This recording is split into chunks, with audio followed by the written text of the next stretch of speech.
Did you see that like Razer's doing RGB COVID masks and stuff? Razer, the phone Razer? The gaming accessory brand. Oh. No. Yeah. Like what the COVID mask supposed to do? Just has filters on it so you can, wear it, but it's also got lights on it because, Razer. Here, look, I'm going to send you the... Can you sync it up to your PC or something? Yep. Of course you can. So when you're streaming, you can also be safe, Dominic. Oh, look at that. Look at them. How much they cost? I don't think they've said. I think it's more just It's the world's smartest mask. Look at that. The world's smartest mask. It can detect COVID. It'd be like, COVID is near. It'd be like, walk away from this guy. He's got COVID. Yeah. He has COVID. Back away.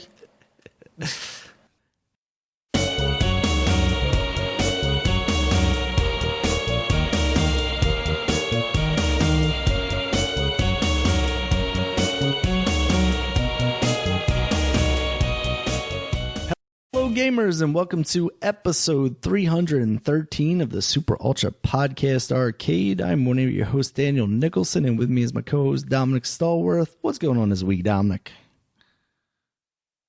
Well, what's going on this week? This week is post-NFL playoff, the first weekend of the NFL playoffs. So you were going to say they're just over now, Dominic. They're over for you. Oh, nah. Well, they're over for the team I root for, the Washington football team. Boo. And, it was a good game. It was a good game, surprising game. Because the offense is, I'm very surprised by this guy, Heineke, who I never heard of, which nobody has ever heard of. Mm-hmm. He hasn't even heard of himself. And he just showed up, and he played his ass off. And I think he deserves a spot on the team, at least to try out. I mean, he has the right to try out for a starting quarterback position. But I'm not going to be too heavily on like, oh, man, we found our starter. This is the guy. This is it. We don't have to look for nobody. Nah, because at the end of the day, it's still one game. Who knows what happens like, maybe it was just you found like a genie in a bottle, like it just popped that one game and then that's it. Mm-hmm. But, he looked good, and I got to give it to him. He lived the moment, just our defense didn't. Our defense, we let 507 yards against Tampa Bay. That's ridiculous. Yeah. You got to put pressure on Tom Brady. You got to do it. You got to let him just carve you up. I'd rather him to beat us deep, like throw a deep ball down. Mm-hmm. At least you get off the field quickly. But when you stay on the field too long, then you're getting tired. This makes things worse. Yeah. And then your offense not on the field to get a chance to even score. Because they're still going to score regardless. Yeah, the defense, they really dropped the ball. And people weren't really worried about the defense. They were really worried about if we can score. Because we didn't know who was going to be quarterback.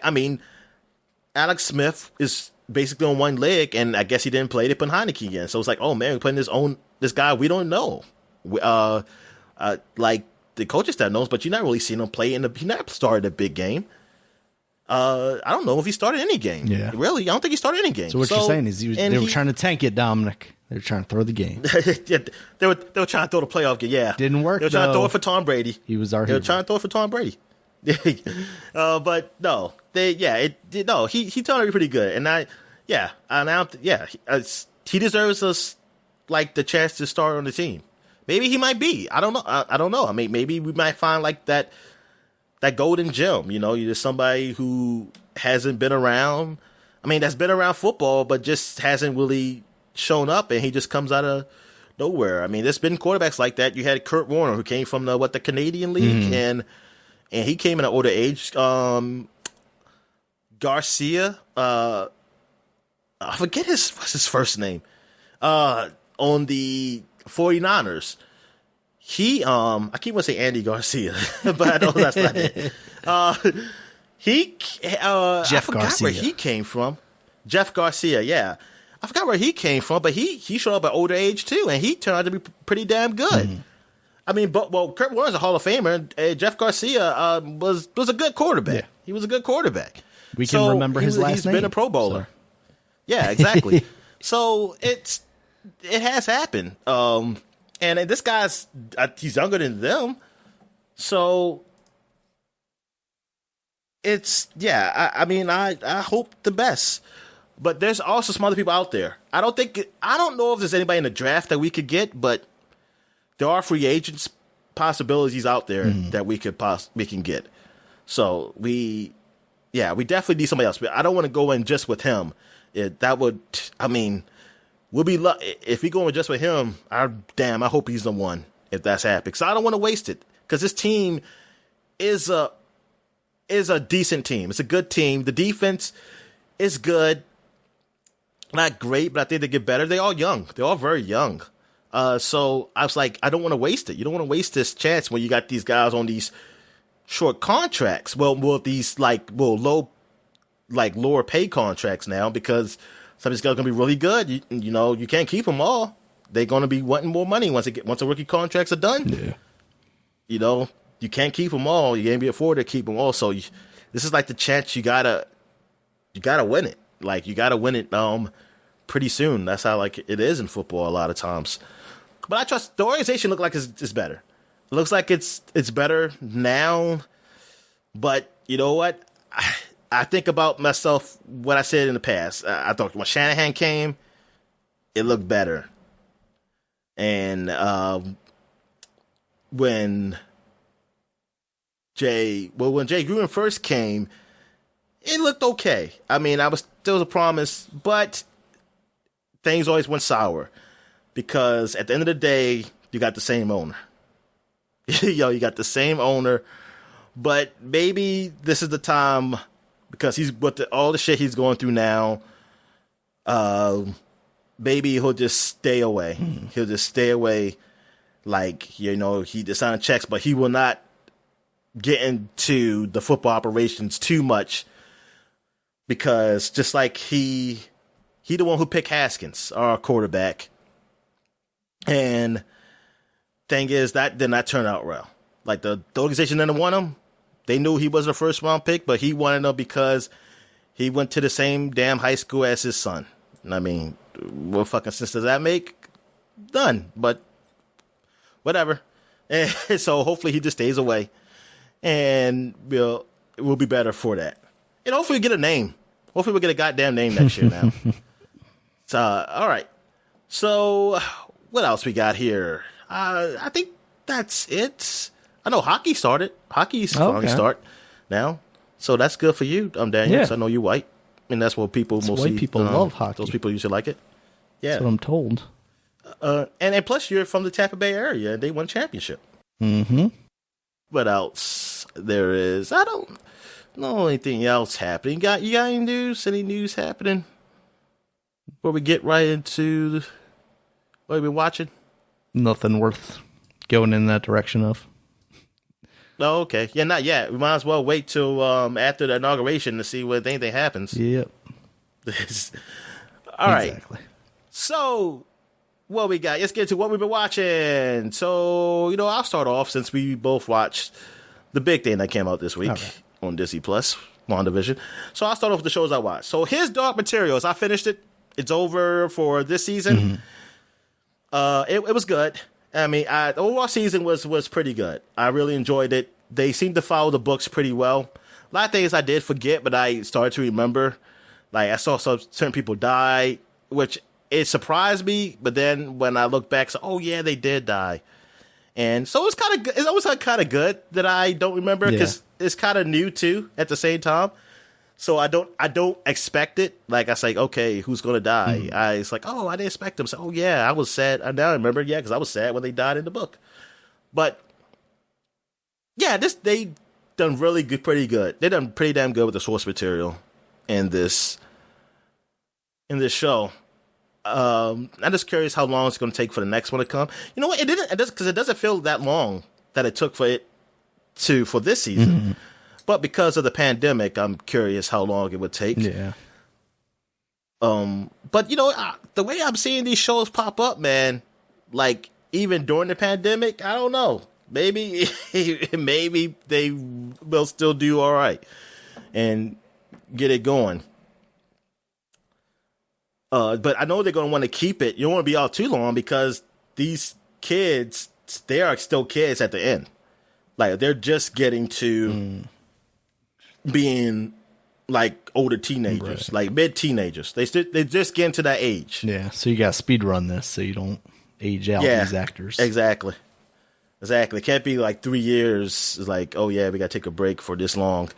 And I'm thinking this is it. I don't know how's it going. Is it just going to be 3 seasons? Maybe 4? Because I don't remember. Was this the end of book 2 where we at now? Because the first season did go through all of book 1. Was this all of book 2 in this one? I didn't check it. I don't remember how it ends. I mean, how each book ends. Yeah. So that'd be a smart way to do it, though. I mean, if that's the direction, that way you don't run into the issue of your actors aging out of it. Yeah, exactly. Or something going wrong, where somebody can't be there because of reasons. Yeah. Like something's happened that they COVID can't denier or something. Acting. Yeah, COVID. Yeah, exactly. It's usually always something like that. It's always something like that goes wrong.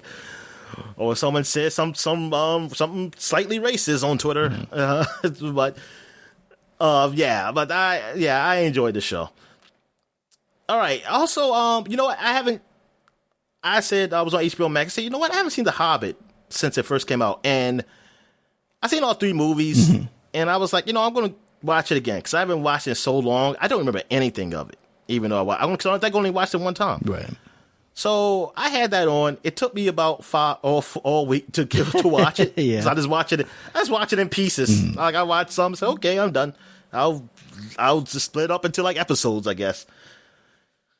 And you know what? The Hobbit was okay. I think it was the last movie that was the big disappointment because it was basically them stretching it out to 3 movies when it should have been 2, which was the original idea. It was just a 2-part movie, right. And they stretch it out with that long battle. But The Hobbit, it was okay. It was an okay movie. It wasn't as good as Lord of the Rings series, none of those movies, but it was all right. It was fine. It was a lot more computer CGI than the original ones. Like it was not. You didn't see as many bigatures like you did. And which is like miniatures, but they call it bigatures because they're huge. They're a lot bigger. But that you did in the Lord of the Rings. A lot of the stuff was real in the Lord of the Rings. Like they used real and just nice camera work on them. While this, they just went the CGI route. And you can really tell. You can see it. And it's like, yeah, this doesn't look. I mean, it doesn't feel as real. It's the other one. It still looks good, though. It still looks good. It's just not as real as the other one. But it made this movie, like they talk about how it made more money than the original trilogy. Oh, really? But I argue that, yeah, but well, you know what? It better have because it also costs more, right? Because I mean, not just ticket prices like cost more. It was in 3D too, so you get IMAX in 3D. Where Lord of the Rings, it maybe it had IMAX. I'm not even sure, yo. I know it wasn't 3D. Yeah. It didn't have 3D. Remember. Yeah. So, yeah, it made more money, but I bet you if you put in inflation and add the 3D, that Lord of the Rings would have probably turned out more. It would have made more money. I mean, they also have the benefit of Lord of the Rings ending up so popular. I mean, obviously the books were popular, but the movies. Oh yeah, being the movies were good. Yeah, great. Good, and then you're like, I want more of that, and then they turn out The Hobbit. So yeah, I'll probably watch The Desolation of Smaug sometime. I don't know when. I would watch it because they don't have it. They didn't do it for riff tracks on this. I would have watched it like that. Yeah. I would have bought them and watched it, but they didn't do it. I know some people were asking for us. I'll do a riff tracks on this, on the Hobbit trilogy. But that's how I'm going to watch the Lord of the Rings eventually. I'm trying to go down the list. Like I'm going through the Star Wars and the Lord of the Rings through riff tracks. And I figured, like, hey, I might as well start from the beginning. But unfortunately, I don't have Hobbit. But I'll watch The Hobbit because I haven't watched it in so long. I kind of just curious just to see it. And to see compare it to Lord of the Rings. And see, like, what were the problems and what was different and that. But the movies, I think the movie's still all right. Did you see The Hobbit? No, I still haven't gotten around to seeing The Hobbit. I'm surprised you haven't. It seemed like a movie up your alley. I think it just came out at your wife's alley. Like there was a point where like I was watching every single movie. I mean, especially when I was working at Target and working in electronics, I would see what was coming out and I would keep up with all that stuff.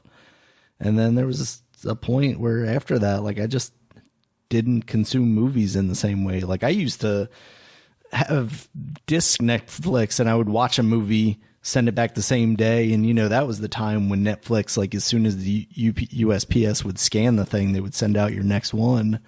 And I would go through like 20 movies in a week almost or something like that. You know, not quite, but, you know, let's say 15 movies, you know, like 3, because I think I had like the 2 or 3 disc plan and, you know, cycling through basically every day. So at least 5 movies, you know, I was just binging on that stuff. And now, like, I see all these movies where I'm like, man, that's a really cool movie. I'd like to see that. And I just never do. There are so many movies from, like, 10 years ago. Well, maybe not quite 10 years ago. Probably, like, between 10 years ago and now. I'd say 10 years. Yeah. You know, I still haven't even seen Interstellar. You left Target around, Tenet, 2011? You know, yeah, somewhere around there. So, yeah. 2011, 2012, one of them. So I've just fallen out of the movie game, even though now we're living in an age where movies are even more accessible. Yeah, and the reason I saw The Hobbit was, I saw that for free because I don't think it was over the movie theater, so I just went in and watched it then.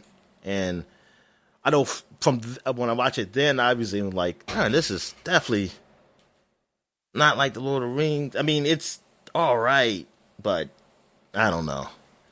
Just something different. There was something different about it. It just didn't have that same feeling.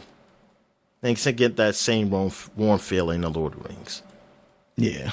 But anyway, what else we got here? Oh, well, this is not really a watch, but I know the High Republic line just came out for Star Wars. That's a time period that takes place 200 years before the Republic as we know it in Star Wars. And they say 800 years after the Old Republic. So the Old Republic, I guess, is still, at least the time period, I guess, is still part of the Star Wars line. But maybe some of those stories are legends. I don't know. They kind of put together, let things be real, what they pick and choose, you know, absolutely. With Disney. So this only takes 200 years before, and they have like a novel that's out, adult novel that's out. They have a very young adult novel that's out too, and there's some novels coming out in the future too. They got a whole timeline of the dates and stuff. But I read the comic. They also have a comic out, and I read the first comic, and it's okay. I mean, it's all right. It's nothing really special with this one. Just, I guess it's really just trying to get a sense of the setting when it takes place. I know this new space station had just opened that they got that's like in the outer realm because it's supposed to help ships that are in the outer realm because that's the lawless sector of the galaxy where they had no control over. So, and it's supposed to help like ships that are out there that are trying to give back to the Republic sectors or whatever. But yeah, the story, it does start with like a Jedi apprentice becoming like a full-on Jedi Knight. I think she's doing the test. But yeah, so I don't know. So I haven't really got to like knowing, okay, what's like the big menace or anything yet. But yeah, it's intriguing, like, because I'm curious, like, where they go with this. They had some other Star Wars. I mean, Star Wars always had comics. So there was a comic line that happened in 2020, which dealt with. It's just called Star Wars, but it deals with the time period between The Empire Strikes Back and Return of the Jedi. So this is right after Luke gets his hand cut off and Han Solo gets frozen in carbonite. And it's pretty good. Like, I read 3 of them so far, and it deals with Luke is dealing with his basically all his emotions and the trauma he just went through. I find out that Darth Vader's his father, and his connection to the Force is like very sporadic. And also it deals with Lando trying to find out where Han is, and Leia and is dealing with the rebels as they are all basically all scattered around the galaxies. The galaxy or galaxies? You know, I never understood. Is it more than one galaxy they be around, or is it just one? I'm not sure. I want to say it's multiple, because there's like hyperspace and all that stuff. I don't know. But you know, in Star Trek, it's still just one galaxy. I mean, you're staying. They always stay in the Milky. I mean, not the Milky Way. The Milky Way. They always stay around the Milky Way. Right. Star Trek don't go to other. I mean, they don't just travel like normal. Like, hey, I'm going to this other galaxy, because the warp drive is fast, but it will take forever still to get to another galaxy in Star Trek. Like, the only time that's ever happened is because, I'm not going deep in that. I'm not going to do that. I'm not going to a rabbit hole. All right. Anyway, but Star Wars, because Star Wars is more sci fantasy, so I guess they could do that, while Star Trek is more science fiction. But yeah, so they're trying to group up again, because this is right at the Hoth, where everybody had to leave because the Empire found out where they were. Where that base was necessarily. That wasn't all of them, but where that base was. So people had left and gone different places, but they set it up so that nobody knows where anybody is. So if they get caught, they can't tell the Empire. But somehow the Empire has got into the communication. So they do communicate, they can find out where they are. So they can't communicate with each other. So they're thinking of a plan of how to get everybody together. But yeah, it's actually all right. Like, these comics are actually pretty good. Like, I enjoy them. It's awesome. So it's like staying with the Star Wars universe. And I was like, okay, now I see why the nerds were all like, yeah, the stuff outside the movies, man, are even better than the movies. So, okay, I get it. But this don't tell me, like, hey, if you read this, you really understand what's in the movie. So, nope, I shouldn't have to do that, though. I shouldn't have to do that. Yeah. But the content is pretty good, though. All right. So, and that's all I watched this week. Well, of any note. So I guess we could finally talk about the big one, Daniel. The Disney Plus newest show, WandaVision. Yeah. So, good. You go ahead. And take it. So it's a very interesting show. They've released 2 episodes so far. For me, conceptually, because it is extremely odd, and I think a lot of people kind of expected that. I heard the Vision comics that they released many years ago at this point, where it was kind of a similar idea of like them living in the suburbs and kind of trying to pretend to be I saw that too. A real family. But it was like a Vision family. Yeah. Yeah. I didn't see Wanda. Those are good. Yeah. So I don't know how much this is based on. I just read like 3 of them. What's that? Yeah, I read like 3 of them. of them. What'd you think of those at the time? I mean, they were all right. They didn't get to like I didn't get to like the big thing, like what's really going on. Okay. Yeah. So I'm still at an early stage where it's just like normal. Yeah. Like they're just normal family. Okay. Unless that's the whole idea. Right. Well, they're not. Well, except for I think the daughter did kill somebody. Oh, wow. Did she kill somebody or she was acting weird? She was doing something weird. I forget. But I had for whatever reasons I stopped. But it was all right. It was all right what I read. That sounds, I mean, if it does go somewhere, that sounds kind of like where we are right now with these with this show, is these first 2 episodes are very much in the vein of a hokey sitcom from like the 50s or whatever, 60s. Yeah, I'd say 50s, very 60s, much yeah. Bewitched, very much, something of that ilk. And or Life with Lucy or something. Yeah. I said Life with Lucy. Love Lucy. What's it called? I love Lucy. I love Lucy. Yeah. And that's why I enjoyed it, because it gave me memories of those things. I would watch those shows on Nick at Night. And I appreciated it as a setup. Like, if they just keep doing this, then I think they would probably lose me, but I anticipate what they're doing with these episodes leading somewhere. And I think it'll get there relatively quickly, because I think that's part of why they released both episodes at the same time, because the first episode very much does not really go anywhere. There's a little bit of tease at the end of the first episode, but the second episode really starts to move things in a direction, from the bits of her like seeing color in the world to the end of the episode, where things start to get even like through the middle of the episode when you're hearing the stuff on the radio, and then at the end of the episode where things are starting to kind of move around timeline wise, possibly, there's the rewind there. And then the color coming into the entire world. And I think my perception of it and what I expect out of it is very much colored by what we've seen in the trailers. We've seen what looks to be like a modern day thing, tanks and military vehicles coming down the street. We see Wanda using her powers, not in like a housewife way of, I'm preparing dinner and stuff like that. Yeah, like Bewitched or something. So I'm very much colored by that, expecting this to lead basically into what I would expect out of a modern MCU type of thing. So I'm enjoying what I'm getting so far with the bits and pieces of things that almost give me nostalgia, even though I wasn't really around for that stuff, while I'm modernizing it also. I mean, you're not just seeing all white people in these television shows, which you would expect out of something in the 50s.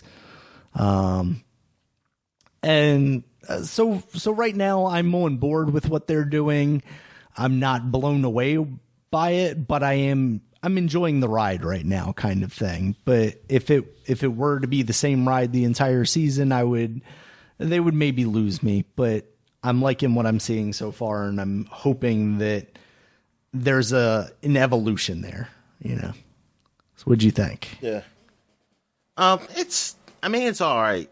It's just not, this is not the must-see thing for me. Let's put it like this. Mm-hmm. Like, I don't know. I think I'm just going to wait till it's all out and then I'll watch it. Gotcha.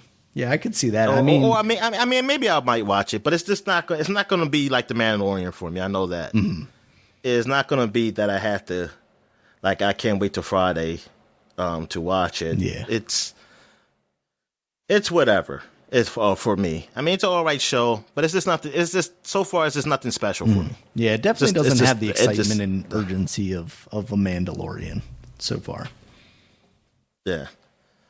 Yeah, so I mean, it's something different, but it's just not, I don't know, it's not what I feel. Plus, it's just other shows I want to watch now too that's in it, so it'll be there. Mm-hmm. That's the thing, it'll be there. It's just not something I really see. It is, yeah, after watching these 2 episodes, I'm like, this is one I don't have to keep watching every week. I probably can wait a couple weeks till they have some, and maybe I'll binge watch it or something like that, but I think I'm okay with this.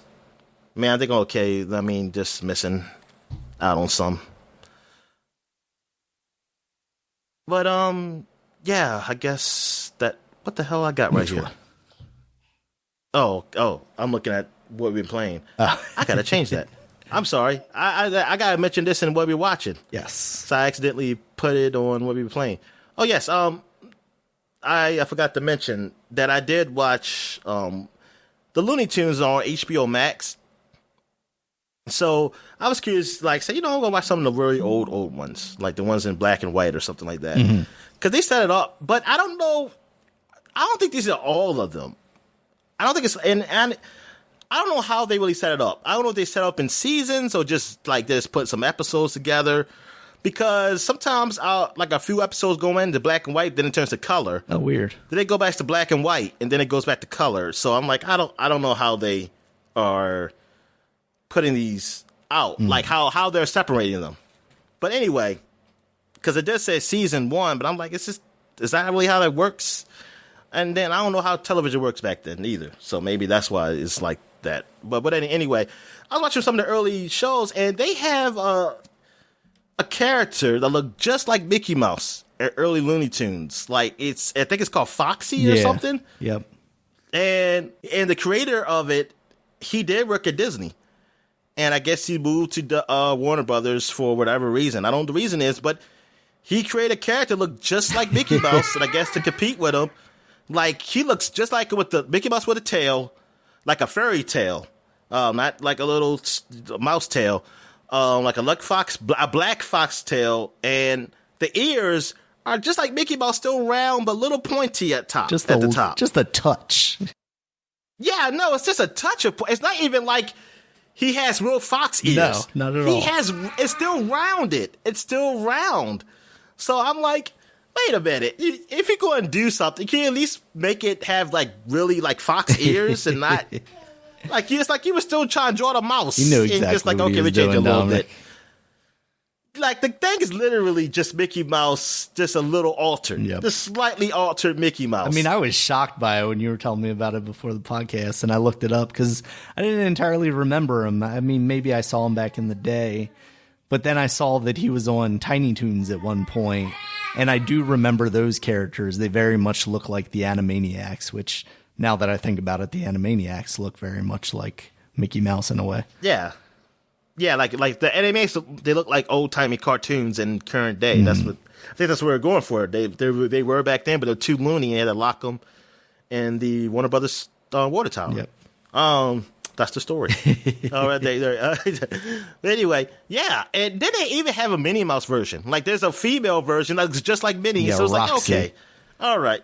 Yeah, Roxy. So he say he has a dog too, right? Yeah. He doesn't have a dog, but he's got a buddy like Goofy that looks very much. Buddy got Goofy. Oh yeah, a humanoid dog. And oh man, it's just like the cartoon I saw. I think he was on a train. So I guess instead of a boat like Steamboat Willie, he was on a train. Like I guess maybe a steam car train. I don't know what the hell the shit called. But yeah, I was like, goodness gracious. I was like, wow. I guess it got away with it because it altered just a little bit. It's like, okay, we're not a mouse, we're a fox. But yeah, that's funny.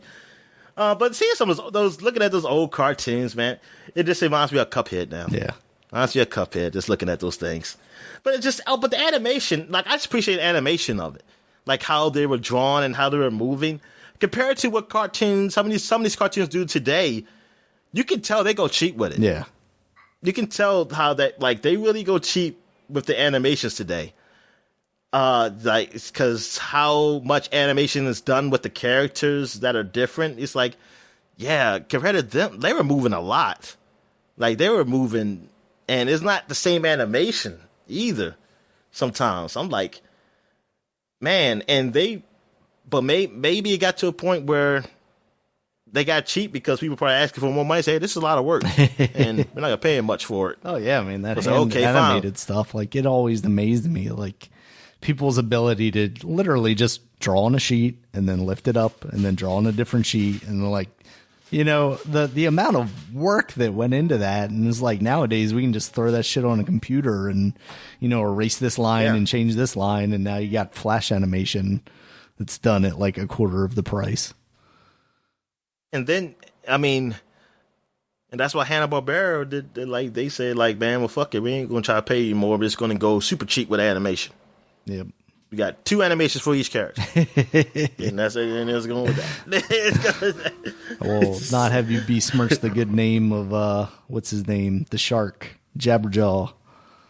Jabberjaw? The cheapest of animation. Oh, man, yeah, that, But yeah, he's amazing because I think I looked at an episode of Tom and Jerry too. I was like, darn man, these cartoons as a kid. And you know what? I was never a big fan of Looney Tunes or Tom and Jerry. Yeah, I would watch them. They'd be on. I'd be like, oh man, it's Looney Tunes again. Because Looney Tunes used to come on all the fucking time. So I used to be like, man, I don't want to watch these old ones. But I'll sit there and watch them. I'll just sit there and watch it, but I'll be like, I want to see something new. Yeah, there were definitely some that I liked, but yeah, for the most part, I was like, yeah, I don't like this old shit. Yeah, because then it would be like, I'll be watching Saturday morning cartoons or something. There's like, oh, here's the Looney Tunes hour. Oh man, okay, let me turn something else, or say, oh, let's go play my Sega Genesis or something like that. But now that I'm older, it's like, darn, I really appreciate it more. They was better actually creations than the shit I was watching probably. Yeah. It's like what they do. I just think because it becomes the same. Because after you keep watching it, you're like, Bugs Bunny he's always going to win and do stuff. I mean, it's funny, but it's like, yeah, you have to see it so many times. But then I think I noticed I was seeing the same ones. I was like, hey, I've seen this one. I've seen him do this or something or like that. Another. But old cartoon stuff, the animation, yeah, they were damn good. They look damn good. And it's still, I mean, you can see how old they are, but it's like an appreciation for them. That I can appreciate more than the shit I watched. If I go back and looked at old Ninja Turtles, man, that shit, no, that don't hold up. I mean, and hell, even the dialogue and stuff is really cheesy. It's like, that was definitely a kid that was a kid's 100% show. Made to sell toys. Some shows are just kids. I can't just say I could watch it as an adult. No. That shit doesn't, I look at that shit, it's like, man, this is stupid. Only a kid would like it. So I guess we get into what we've been playing. So who should start first, me or you? I can start it off. All right. So I played, did you play any Hyrule Warriors this week? Nah, I didn't play any this week. I'm still basically just catching up to you anyway then. I still haven't quite gotten to the part where you get another character just going through the bit that I already played. I did beat the Guardian one that I hadn't beaten during the demo because I was very confused by it. So I beat that one, and that's basically what I played of that one. And I also played some Control. I actually beat that game as well, finally. So I'm through that. Beat it. So overall, do you like it? Overall, yeah, I really enjoyed it. There's a bit during the time that I played this past week that I thought was probably one of the coolest things I played in video games in a while. It's called the Ashtray Maze. Not really going to go into it too much as far as spoilery stuff, but the way it uses music and the combination of the gameplay at the same time was really super cool. It's a really awesome moment in that game. And I think definitely one of the best parts of that game. Overall, the end of the game was a bit underwhelming, to be honest with you, having, kind of drip fed my way through this game over the past couple of months. It very much leaves a lot unanswered and kind of just sets itself up for more. I went back into it instantly because it kind of just continues on. It's not, there's not new game plus stuff or anything like that. It just pretty much picks up where you are. And I wonder how the DLC leads, continues forward. That's kind of where I'm going next. But there's so many missions on my mission log that I'm not entirely sure what is the DLC and what is just either stuff that I didn't finish before finishing the game. Oh, they don't separate it? Not that I noticed entirely. And maybe there's some sort of thing that identifies it as the DLC. But right now, the mission that I picked up is taking me into this underground area under the oldest building or the oldest house, which is the building that you're in. And It's basically like not a collectathon thing, but it seems very much like busy work. So I don't know. I hope this isn't part of the DLC unless it's just like the first mission as part of, leading into this bigger thing. Yeah, because it's very much just like, oh, here's a whole bunch of shit. It's like I talked about last week, where it's like, if I was younger and I had more time than money, I would be very excited about how much this game has to offer me. But as someone who's more like, I want to get this game done and then maybe move on to something else, it's like, oh man, there's like so much more that I could do with this game. And part of like that continuation after the story kind of ends is like, it's very much just like, oh, this is just keeping me around busy work. And it's not like I'm getting closure on stuff. It's very much like, oh, there's still hiss to be wiped out in this building. And it's like, yeah, but can I get to a point where I've wiped out all the hiss? Will that give me like the super secret ending that I actually want? What's happening here? And I Googled that, and it sounds like that's not really the case. Just kind of, perpetual randomly generated missions going on there. So, there's part of me where it's like, oh, that's kind of a disappointment.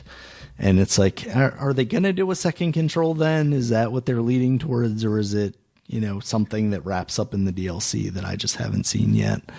That puts a little more of a bow on that stuff. Because for the most part, like, Control doesn't really seem like a game that needs a sequel. Like, it seems like the entire time it could have just been like a standalone experience, much in the way that Alan Wake, I guess most of their games have really gotten, additional things. Obviously, Max Payne went through, 3 iterations, and Alan Wake even different. Got American Nightmare. Like, compared to those stories, Max Payne is, it's a different type of story. That I could see that, getting a sequel, that type of story. Yeah, because this feels very much like Quantum Break, right? Where it's like, and maybe there would have been more Quantum Breaks, but it just wasn't, commercially as successful as they wanted. But yeah, overall, I thought it was a really cool game. The gameplay ended up being maybe stuff I didn't even expect necessarily, with a lot of the more supernatural things. And I think that brings a really cool aspect to it. By the end of that game, the traditional gameplay that you're spending most of your time doing is completely different from what you're doing at the beginning of the game, which is kind of a relatively standard third-person shooter kind of thing. So I liked it a lot. Yeah, it was cool. That's good. So what was it about? Oh, I got. Do you like it? Is this your favorite Remedy game? It's hard to say. Max Payne 2, for whatever reason at the time, was something that I gravitated to very strongly. Like, I was very into that game. And I don't know that I necessarily have the same affinity for it now. I'd be interested to see what that game is like going back to it. Like, does it hold up at all? And then like 3, I never even played. 2 or 1, I never even really played. There was something about Max Payne 2. I think it just came out at the exact right time, like when I had gotten a computer that was more capable of playing video games. And around the time where I was acquiring video games at a much easier pace, if you will. So I was playing a lot more things at that time. But yeah, there was something about like that character and the narrative in that game that was so intriguing to me that it pulled me in. Alan Wake, we've talked about it in the past. I really like that game, but the gameplay is not the strongest in that game. And the story, the story's weird too. It's not, it's very just kind of oddball in a way. But I did like it a lot. But I wouldn't put that up. I wouldn't put that up against this or Max Payne 2. I would definitely say it's up there. it's definitely, as of right now, like thinking back on Max Payne 2, it's definitely up there. And I think the gameplay of this one would probably put it over the top. The story of Max Payne 2 would maybe be a higher point for me. But again, that's going off of memory, which, this is not my strong suit, Dominic. So it could be I go back and revisit Max Payne 2 and I'm like, what is all this fucking bullshit that they're just trying to make sound important but isn't really, and it's just a stupid noir story that has been told a million times nowadays. Did that game come out around the same time as Sin City? Does that timeline seem right? Since I thought Max Payne 2 came out when I was still in school, but maybe it didn't. Maybe it came out when I was in college. Sin City came out in 2005. Max Payne 2 came out in 2003. Yeah, that came out. Yeah, okay. Yeah, I just started college. Okay. Yeah, I was just wondering if maybe those two things had some kind of like correlation. Not that Sin City was like a seminal piece for me or anything, but I just wondered if like the two of those at the same time kind of were like a 1-2 punch. But no, there was just something about Max Payne that I really, really dug. I'd be interested to see how that game holds up nowadays. So, yeah, it's a real good game though. Control, that is, and Max Payne 2. All right, so I get to games we played. So we talked about the one game we got in common that we played. Yeah. So I played some Civ 6, still playing some more Civ 6, still on the same campaign with me being like the Greece Empire, I guess. Mm-hmm. Like I think as far as tech, I'm losing. I think the Australians are beating me in tech, but I think I'm winning in culture, it seems like. But in exploration, like traveling the world, but I know they got planes. I just saw a plane flow over that my goddamn city. So I was like, God damn it! And I just got to the age where I'm getting like more closer to modern day. Mm-hmm. So I'm like, they really speeding up on tech, man. That down under, and the down under, they really get into the tech. So I'm just hoping they're not going to win that part. I haven't fought any countries yet. Like right now, everybody's good. We're all living happily. Nobody's angering me for no reason. Like the last game I played, when people seem like they were just this one guy was just angry at me, denouncing me for no reason, or just because I don't have like a lot of standing army, that a lot of soldiers, which I did not understand. Yeah, why would you want me to have more? That day. Yeah, I mean, come take over your I'll land. Get more army, and yeah, exactly. I just come over and take you over. There you just go. Want to be happy conquered, now? Dominic. What they're into. Also, I've been playing Ring Fit every now and then. I only have it up here on this list because I did record some. Okay, I recorded some of Ring Fit that I played. So that's going to be on the podcast vid. Nice. I can watch that and judge you. I'm like, you weren't doing the squats fast enough. Dragon was kicking your ass. Well, what else I played? I played some more Trails of Cold Steel, the first one. Doing the first field mission where you leave the school area and go to some place around the Empire, another town, and to do some missions. Oh, okay. What else have I played? Trying to think before I get to this one. Did I play anything else? I think I played a little bit in Injustice 2. Injustice 2 just came up on Xbox Game Pass. Oh, okay.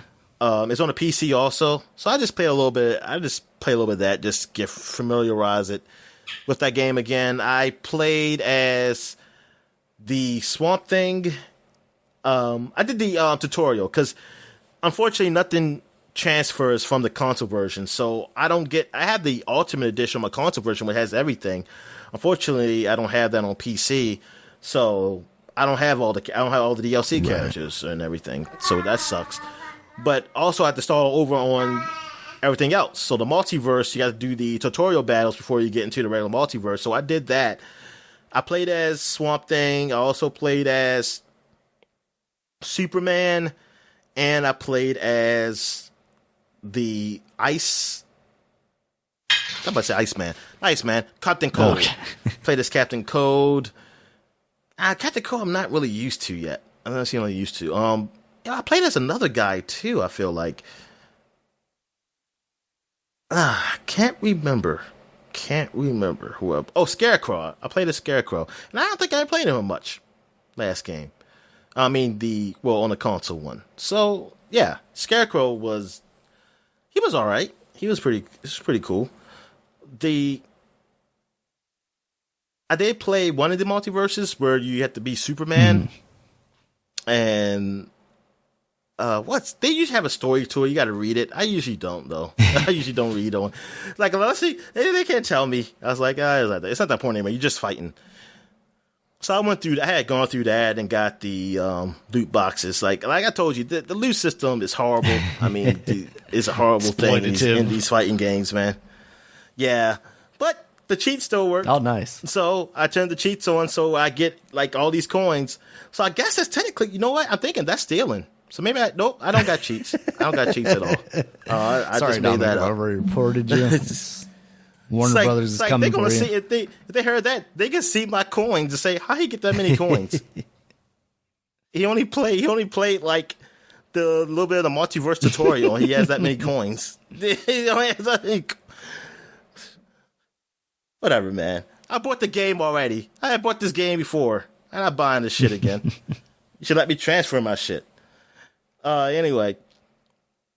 Yeah, that's all I play. I mean, except for, I guess we could talk about now, Star Wars Rogue Squadron. Yeah. It has a free play weekend. And yeah, it seems like, because I guess it's a lot of Star Wars stuff coming out. You know, you had we got some news later on to talk about what else is happening in video games with Star Wars. But, Epic Store had Battlefront 2 for free. And now Star Wars Rogue Squadron was free for this weekend, at least on Xbox. I don't know if it was free on consoles and PC also. I'm not sure. But as far as the pre-play days, because Xbox almost every weekend, it seems like, every now and then they have it where you can play some games for free, starting Thursday through Sunday. And this week they had that game. They had, I think it was Dragon Ball Z and one other game. They gave us 3 games this weekend. Cool. Okay. So yeah, Rogue Squadron. I played that, and you just tried it this morning. As we're recording this on a Saturday. It's something getting used to. Like the controls feel really weird. It doesn't feel like your traditional, as far as Star Wars flight games that I played. Like the most popular ones, on N64. Yeah. They're a lot more arcadey, it feels like. Yeah. And the PlayStation 2 and things of that nature. It doesn't feel that way. This feels, and I guess when it gets to feel like you're in the cockpit, I guess. But like you don't have as much, you have control, but not as much control. It's different. Because like you don't have to like hold the trigger button to move, like to speed up your X-Wing or TIE Fighter or anything. Like you're automatically moving. All you do is just pull back on the right stick to slow down to it. You can stop and just, I guess, like hovering or something, or you can speed up if you push it forward. Then you have the controls of like, hey, you focus all your energy on your maneuvering, which like you maneuver faster, or focus all your energy on your weaponry, which makes it stronger. Or focus on your shields. Make the shield stronger, or you can balance it all out, so it'll all be balanced. Like you can change that during your gameplay, whatever it fits for the situation. But it still feels weird. It's like I'm still not totally used to it, because I'm still used to using a left stick. Like the left stick is usually used just to kind of like to flip your ship, like to turn it, like rotate it. It does pitch and roll, and like you can be upside down. Yeah. So I'm used to using that to, move the camera around, where really all I have to do is just move the right stick to move the camera, because I don't have to use that to move forward or anything. That's just to speed up. And since my mind just keeps going to that, because that's what I traditionally do in games, that's where I really just seem to always mess up at.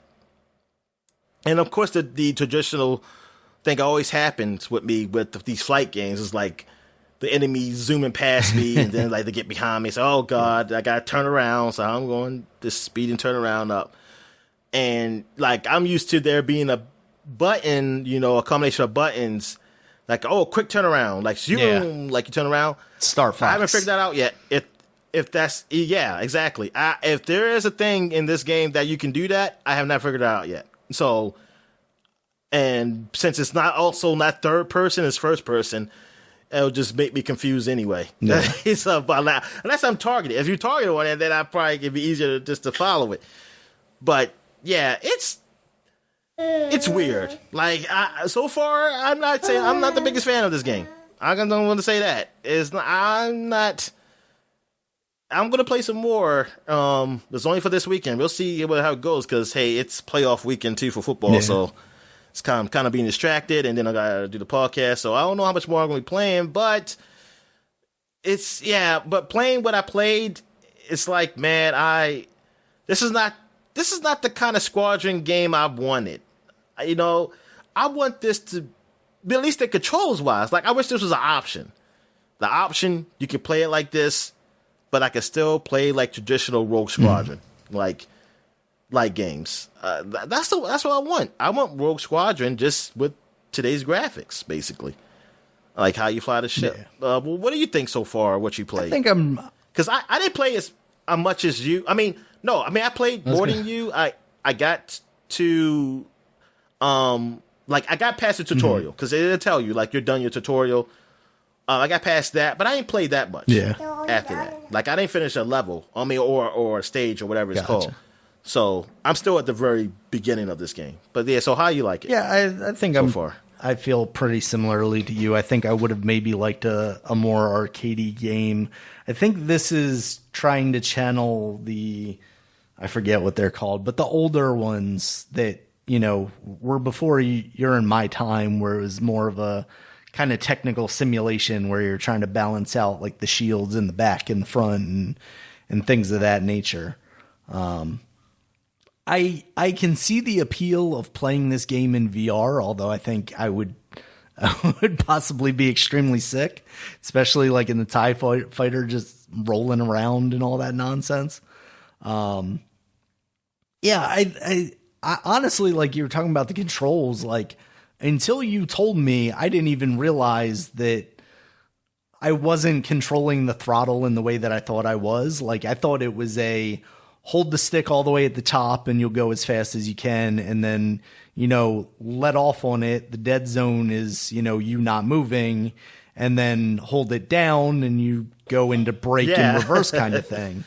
And then you said like, no, it plays by itself basically. And then I'm like looking at it and looking at the meter and looking at it. I was like, oh, cause you should have saw me get wailing on those fucking sticks. Like I'm holding the up one and then I'm like moving around with the right one. And I'm like constantly like pulling back and trying to make like sharp turns and things like that. All the while, like I'm doing rolls by accident because the sticks are never just like go straight forward and go straight back. Like that's why I was exactly. Yeah. That was always rolling. That's why I was telling you, like, if I had like a throttle, like if I'm in VR and I've got like a throttle and a joystick and stuff, I could see that being a lot of fun because like I'm not getting screwed up with my throttle and stuff like that. But yeah, like, and honestly, I like it a lot more knowing now that I don't have to always be on the stick like that. But it's it does. It's easier because I say okay. I'm now like playing it more. I'm not going around. I mean, you'll see it. I recorded it. Like I first start off, you'll see me. I'm just kind of crashing all over the place. And I just barely survive. But the later on, it's a lot more easier for me to use the ship to fly around now. Yeah, but I'm not having fun. That's what I miss. I'm not having fun though. Yeah, and that's the problem. And like not being in third person, being inside the cockpit, especially the TIE fighter having all like the structural supports. Like I'm constantly thinking I'm about to run into something because I'm seeing these things just like out of the corner of my eye because I'm trying to focus on that little bit right in the middle. and then I'm like rolling by accident, which I'm not trying to do, and I'm seeing like this line, and I'm like, oh shit, is that a ship? Oh no, that's just my ship. Yeah, it's difficult. It's something that I could see as an experience in VR being very cool, but as just the game that it's being presented to me, I'm not really feeling that much. So I'm glad that I got to play it, and I'm also very glad that I didn't buy it on the Epic Store when they had the $10 coupon and it was down to like $23, because even for $13, I don't know that I would necessarily get my money's worth out of this game, because I could probably play a little bit more and get a little more out of it than I have right now. You know what? It's really the multiplayer, right? Because that's the problem. That's the other problem to it is like, I can't see myself playing this in multiplayer. Not at honestly. all. I would not. I would either get killed or unless they're all horrible like me. But even still, that's not even going to be fun. We just all be not knowing how to fly and try to shoot each other. Exactly. Yeah. So because like just the flying around stuff and like trying to chase the guy follow the guy in the first mission, like that was like, oh, okay, this is kind of cool. I'm like breezing past Star Destroyers and whatnot, and I'm still kind of spinning out of control and having a difficult time, but it's not too bad. But then like once it's like, okay, these turrets are going to shoot at you, and I'm like trying to precisely like spin around and aim at this guy, and I'm like, oh, this is not really doing it for me. And then they introduce the ships, and the ships are just like, I'm always like going the exact wrong direction. Like I'm facing the ship instead of like following it. And it's like, this is not what I want. Not what I want at all. Yeah. So yeah, I would definitely be looking for a more arcadey space simulation kind of thing. I mean, the game, it looks good. Oh, yeah, absolutely. I definitely can see the limitations of the older systems, because I watched this on YouTube, some of the stuff. I was like, oh, yeah, I definitely see how it's a little blurry on the Xbox One compared to the PC and probably in the other systems. And Xbox One X are probably. But it's still, it looks, I think it looks decent. It definitely looks decent. All right, so I guess we'll take a quick break, and when we get back, we got the flashback segment. Right. We got the flashback segment back. And we're back. So let's get into the flashback segment. All right, so there was a few games that came out last week, but I was like, it was not enough to do a whole segment on, so I was going to add them to this week's. So we got some games that came out in 2011, so we're flashing back to 2011. So this week we have Arc the Lad 3, which is an RPG, came out on the PlayStation Network. Actually, that might be just the old game on PlayStation Network. Why do you even have this up here? All right, whatever. I remember that anime. I remember. So, all right, here we go. Hot Shot Shorties. All right, so Hot Shots is a series that's on the PlayStation, mostly associated with the golf game. They did have a Hot Shots Tennis. But then they have this mini games, Hot Shot Shorties, which is like 4 mini games. You can buy separately or buy the whole pack. I had the thing up here to tell you what the mini games are, but I don't think it got rated that well. This game, not sure what it got on Metacritic, but it looked like just some crazy zany mini games. Because I mean, it is kind of crazy zany like tennis and golf, so.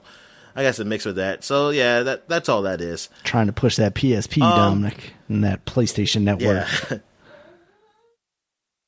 Also, I mean, darn, it's 2011, so when did Vita come out? When did the Vita come out?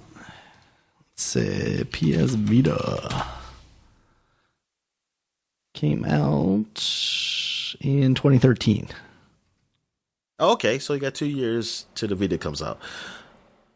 All right. Also, this game I totally forgot about. I remember them showing this off. Lost in Shadow, which is a puzzle game where you play as a shadow. Like you see yourself in the background, and you might have to move some items, and like for the shadows of them can be like maybe make a platform or something to lift you up, things of that nature. Yeah, and it looks pretty good. Like the concept of it looks really nice. I think it got an okay rating.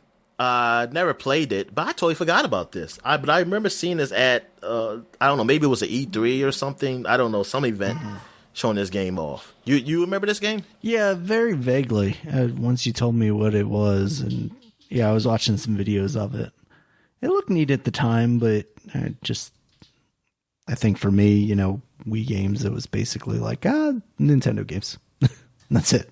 Yeah, exactly. That's the thing. It was a Wii game. I bet you, if this came on Xbox, I probably would have. Maybe I would have tried it out. Definitely. I think I was waiting on Wii games around this time.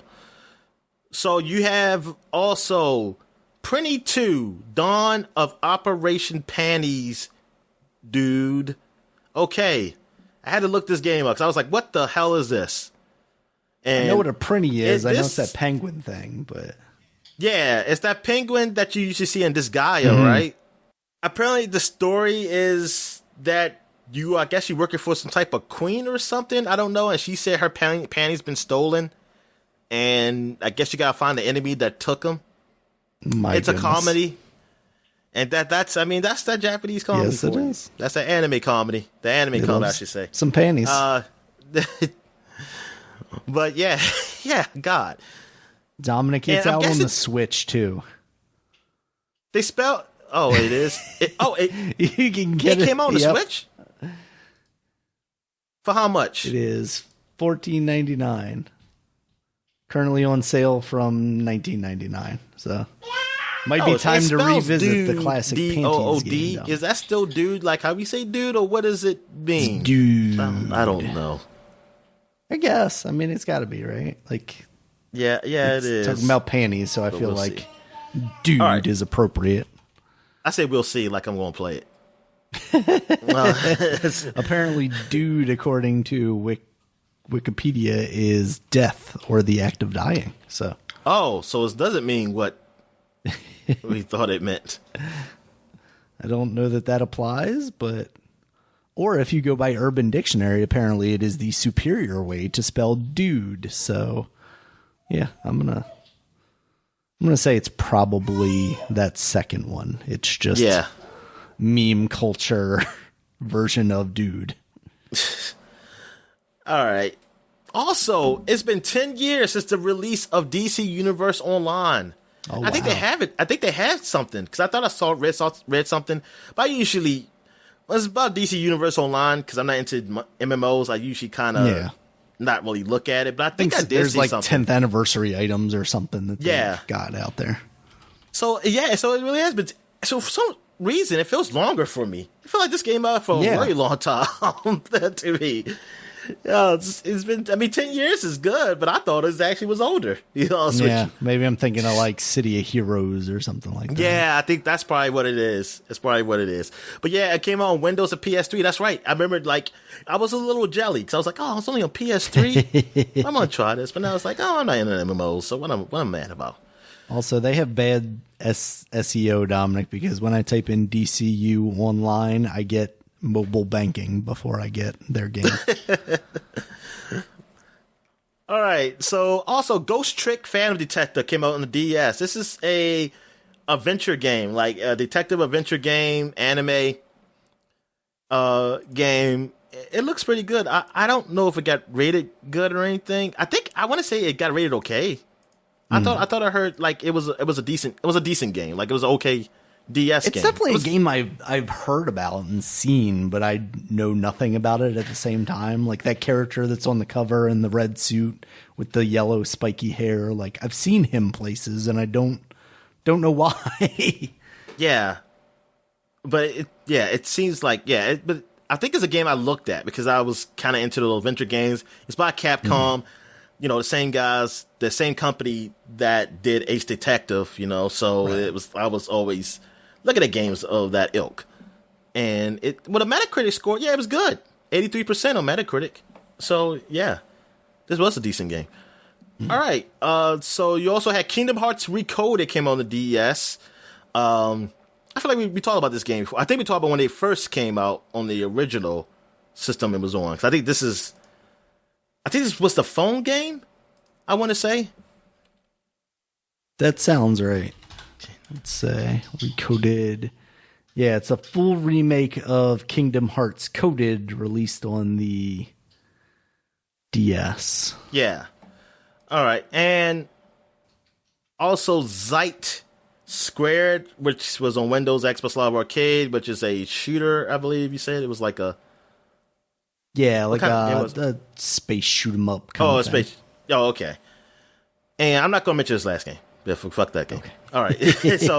So that's it for 2011. So now we're going back 20 years to 2001. We got 3 games that released. We got RuneScape, which is an RPG, an old RPG, which just got, I think, re-released actually. And like, I think it did. Hold on, let me look it up. I thought it did just got, because I was like, wait a minute, I just heard that name recently. RuneScape. Okay, I put RuneScape. That's not good. But I still got RuneScape. Okay. Apparently a newer version released in February of 2013. 2013, yeah. Oh, it says it's RuneScape. Old school RuneScape. I guess it says RuneScape was released on Android and iOS in 2018, and RuneScape was released on Steam on October 14th, 2020. So at least the old one. So I guess this game is still going on. That's even for 20 crazier. years. 20 years. This 20-year-old MMO. Yeah. Fucking suck that, DC Universe. Yeah, exactly. Also, we have Mega Man 64 came out. Did you play this Mega Man? I never did, because I heard it was very bad. But I always thought it looked super cool, because like it's Mega Man, but he's finally in 3D. But I didn't understand why he didn't have a helmet on. Exactly. Yeah, he doesn't have a helmet on. Yeah, he tried to look cool. Say, hey, look at my hair. I never thought he had a head. I've got cloud hair. I always thought that was his head. So I was very confused when I saw that. I said, oh, that was a helmet the whole time? I thought that was like he was a robot. So it was like, oh, that's just his head. That was his head, but now he put on a hair helmet instead. Oh, so that's there. Robots are trying to fool us, Dominic. Also, last but not least, Mario Tennis for the Game Boy Color came out. This is the one you played, right? Yes. Yeah, so you can go ahead. Awesome. Love that game. Now, it wasn't as good as the Mario Golf for the Game Boy. Yes. But it was still awesome because it was the full experience, but it had a story mode. Like, it was an RPG. Like, you would go around the different... You would go to different like tennis clubs, and it was just like a little overworld, and you would talk to different people and challenge them to different things, and you would increase your skill points and like your different aspects, your speed and your whatever other skill things would, you get more points to put into them. You would get different rackets and stuff. Like the fact that they never did that with either of the Mario Golf or tennis games on the real systems really made me sad. Like, that's something I would still like to see. I mean, this latest Mario Tennis, they have at least like mini games and stuff like that to break up their campaign style thing, but to go like full on, this is an RPG kind of thing. Like, I wish something would go that route. That's why I like Golf Story so much, because that's kind of what they did. That's exactly what Golf Story is. And yeah, and you know what? I'm not surprised, but I would like if they do like a Mario Golf. Why haven't they done a Mario Golf? Yeah. Now they're doing that, All Sports Story or whatever it was called. Yeah. I need to put that on my most anticipated list. All right. Oh, that's right. Did you? You didn't. No, oh, you I completely forgot about that game. Yeah, I guess I don't even know that it's coming out this year necessarily. I see, that's the thing. Yeah, I think some games I didn't say because I didn't think they would come at all. Right now, it's listed as TBD on the Nintendo site. Sports Story. But that's something they used to be surprising us, man. It's like, hey, look at direct and then I mean, honestly, I wouldn't be surprised if this thing came out in the next 3 months even. Yeah, that's the kind of thing that I wouldn't be surprised if they were just like, hey, like you said, here's a direct and it's available now. Like, sweet. All right, then. That's it for the flashback segment. So I guess we'll take a quick break, and when we get back, we'll get to the gaming news. And we're back. So let's get into the gaming news, Dan. So what we got? All right, Dominic, so we got some news out of Ubisoft. Riders Republic, their like massively multiplayer extreme sports game I about remember that. racing downhill in bear costumes, has been delayed until some point this year later. It's wild because like we were talking at the end of last year about how like every single month from like November until April, Ubisoft had a game lined up to come out. And now Far Cry has been delayed. This has been delayed. Everything just kind of fell out of place for them. Well, that's good because people can have time to just, take in the games they released all at the end of last year with Watch Dogs, Assassin's Creed, and Immortals. Yeah, exactly. Yeah, and another one that was supposed to be coming out this year, Dominic, I don't know that we ever got a firm release date on it, but Hogwarts Legacy, that has been delayed until 2022, so it'll be a while before we see that. I mean, we haven't even really seen much of that, right? We got a little bit of a trailer for it, right? But that's about it.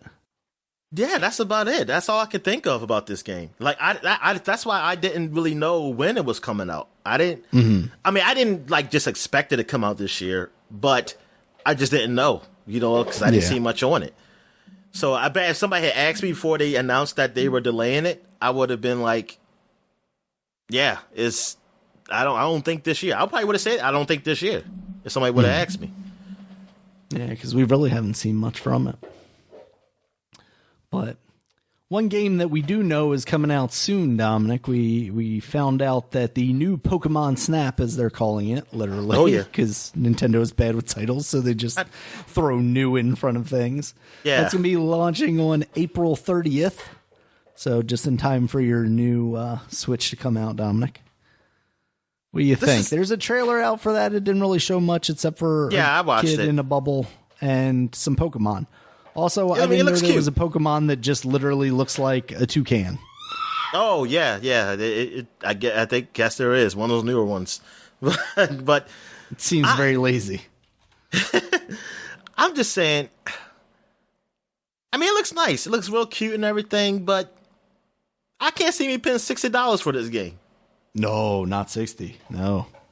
I could not see me playing $60 goddamn dollars for this game, man. Like, I mean, it's nice. You take pictures. I'm sure they could have some type of aspect of maybe a story or something to it. But I'm thinking like you could have put this in the main game. This could have been like a section you taking pictures and shit like that. Go on Safari and let me take pictures and stuff. Yeah, I mean, I think that was the thing, even as a kid, that I knew that Pokemon Snap was not a game that was worth full price. And that was, 20 years ago or whatever? Yeah. So I'm definitely at an age now where I look at this and I'm like, yeah, there's no way I'm paying $60 for that. Yeah, not for 60. Good God, man. Like you're telling me you're gonna get people to do. I mean, I know. I mean, because it's Pokemon. Absolutely. Yeah. But, man, there's no way hell. And I know that's never going to go down. So here's the thing. That's a game I probably would never, ever play. Yeah. I could see them releasing a demo, and that would be plenty for me, probably. Oh, yeah, that's it. Yeah. But, yeah, I had to look it up when you said 60, because I was like, where's he getting that information? Because this can't be 60. And yeah, sure enough, $60. Oh, I just put out my ass day. I was just saying I couldn't see myself playing 60. I had no idea it was going to be $60. So. Okay, yeah. So write that one off right now. Yeah. Game that is coming to the Switch, Dominic, around the same time, April 9th, we got Trails of Cold Steel 4.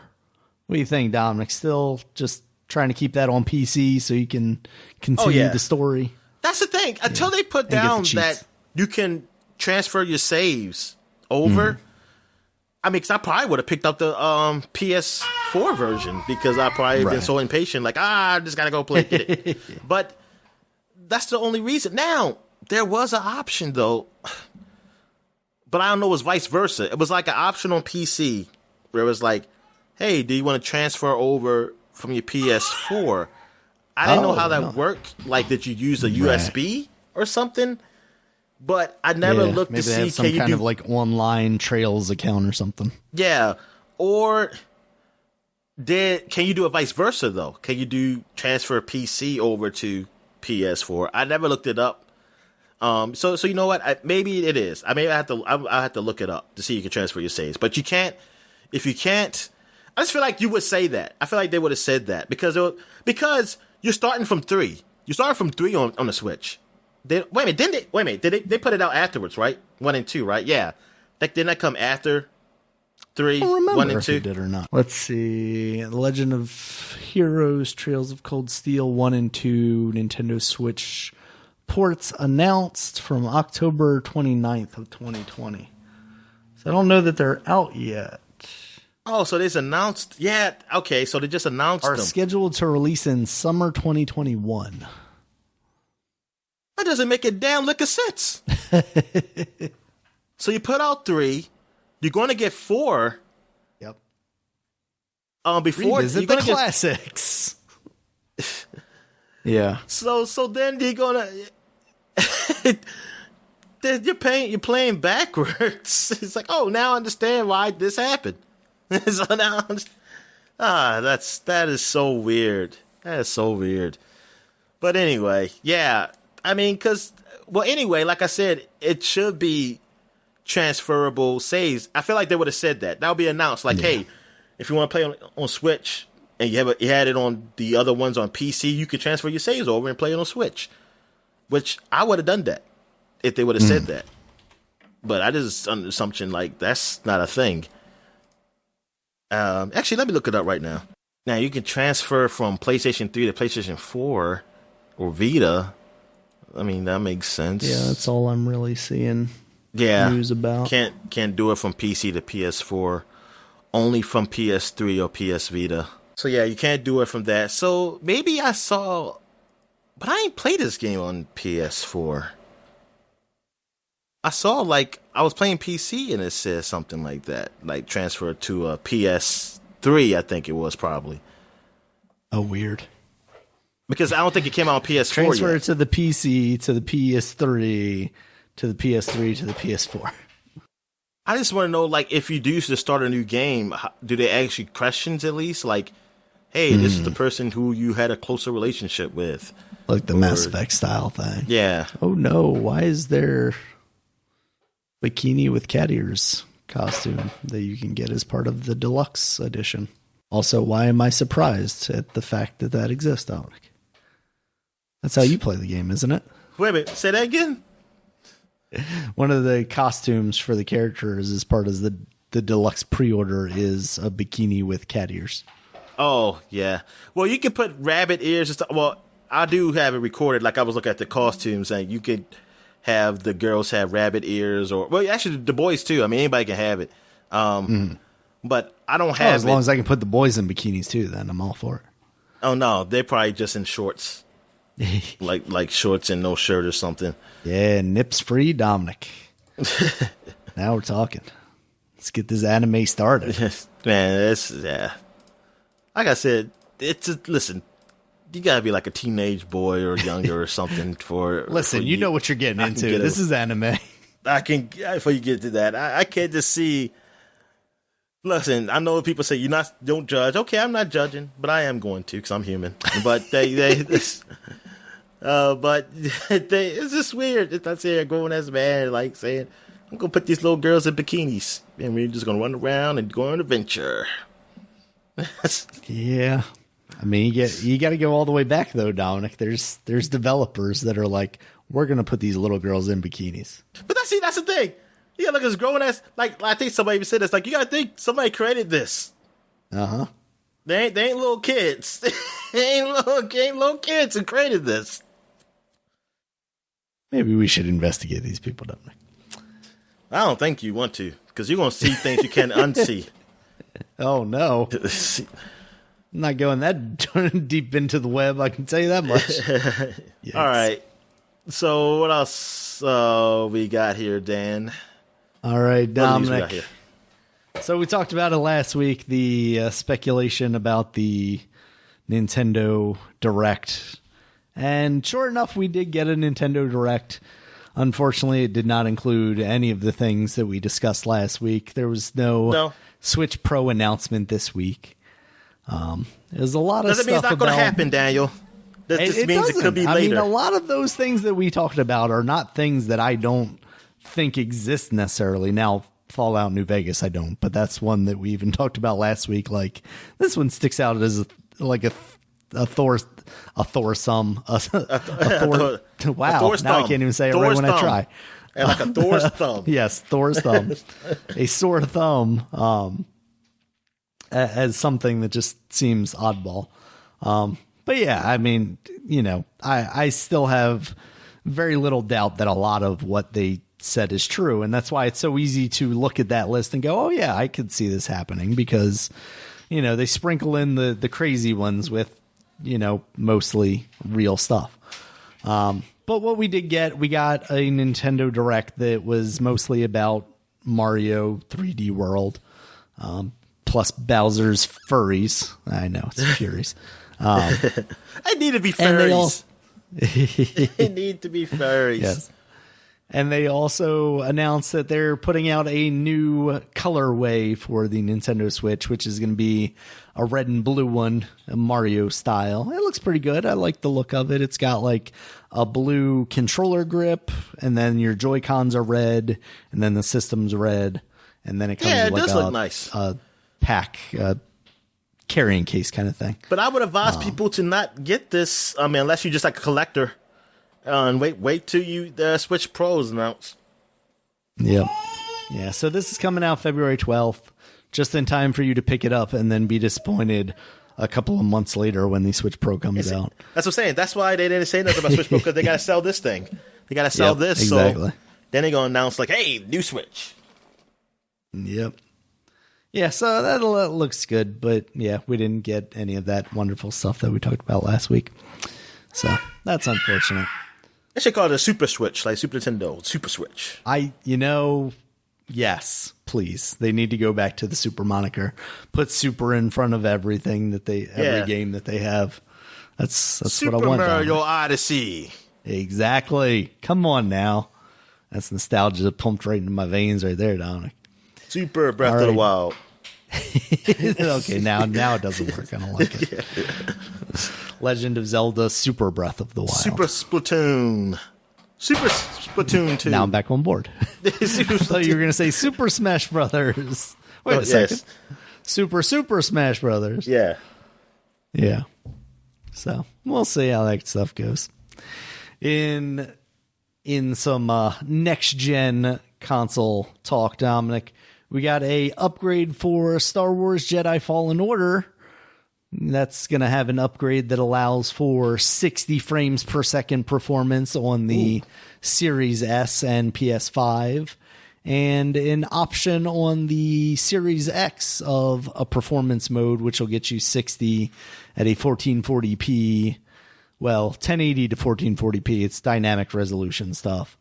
And a normal mode, which will get you a 4K resolution. They didn't really talk about what the frame rate would be in that. I would hope at least above 30. The game was originally around 45. 29. Oh, that's just the worst. That's just the worst. Yeah, and it sounds like on the PS5, they eliminate the dynamic resolution, and it's all going to be rendered at 1200p, and then the post-processing will be 1440p, which I didn't really understand. Does that mean the game renders at 1200 and then gets output at 1440, or does that mean like the post-processing stuff, which is like the cinematics and stuff, for 1440p? Do you have any insight on that? I have no insight on that shit, man.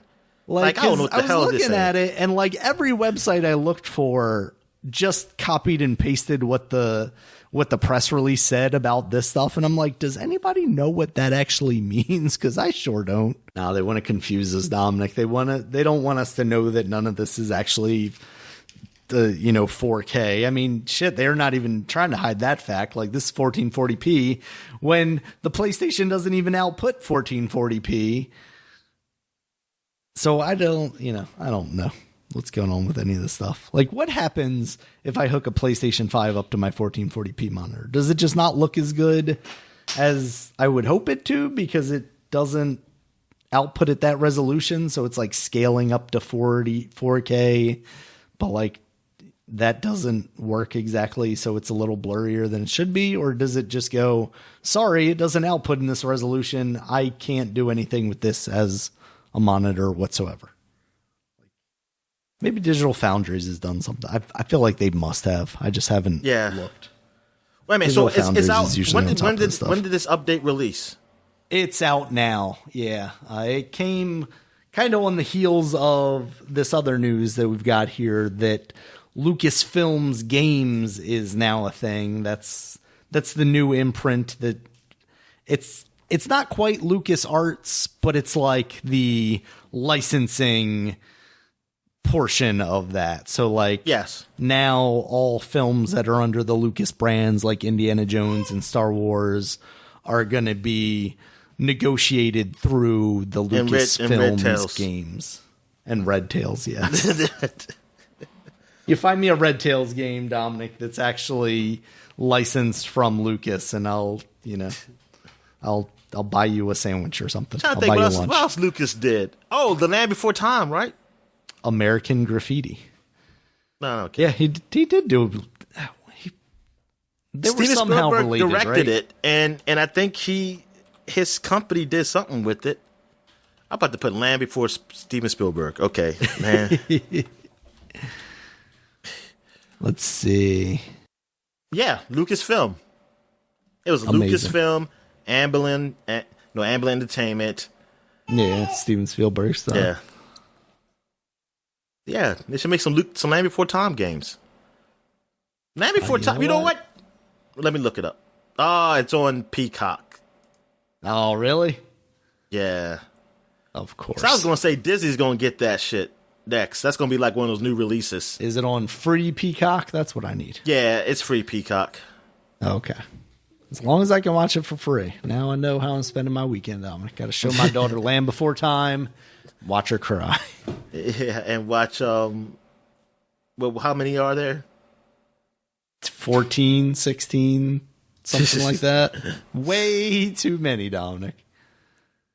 Way too many. Although the latest one was in 2016, which is, I'm surprised there hasn't been one in the past 4 years. I know. What happened? Did they finally give up? It must have. Damn. It's truly sad. Always Land Before Time. Only seen 2 of them. Hey, the latest one had Reba McEntire and Damon Wayans Jr. Oh, damn. Yeah, star-studded cast. Nothing against either of them. Littlefoot still didn't grow up. None of the gangs still grew up. Ducky. I don't know. Wasn't it like Littlefoot's son at some point? Spike. Oh, I don't know. Yeah. Birdie. Yeah, I feel like it became like their children at some point. Like it switched over to... Did they do interspecies mating or something? I don't want to know, Dominic. I don't want to know. I don't want to see the child of Littlefoot and Ducky. I'm not prepared for that. No, not Ducky. I was thinking Littlefoot be with Sarah. Oh, okay. The Triceratops. Right. Nope, that's not how this works, Dominic. It's one of those on and off things. Like you thought they were going to get together, but then the other 2 characters hook up randomly one night, and next thing you know, Ducky's pregnant. Even though I don't even know is Ducky a woman? Yes. Or a girl, I guess. Okay. As long as my she's got those eyelashes. Okay. Yes. That's how they work. As long in as cartoons. the biology works out, Dominic. That's how it works in cartoons. You see the eyelashes, they're a woman. Yes. All right. So to get back to it, Dominic, Lucasfilm Games. Along with that came some big announcements. First of the week was an Indiana Jones game that is being made by Machine Games, published by Bethesda. One, how excited are you about an Indiana Jones game? 2, does Sony get this game? Or is this going to be a PC and Xbox exclusive thing because of Bethesda?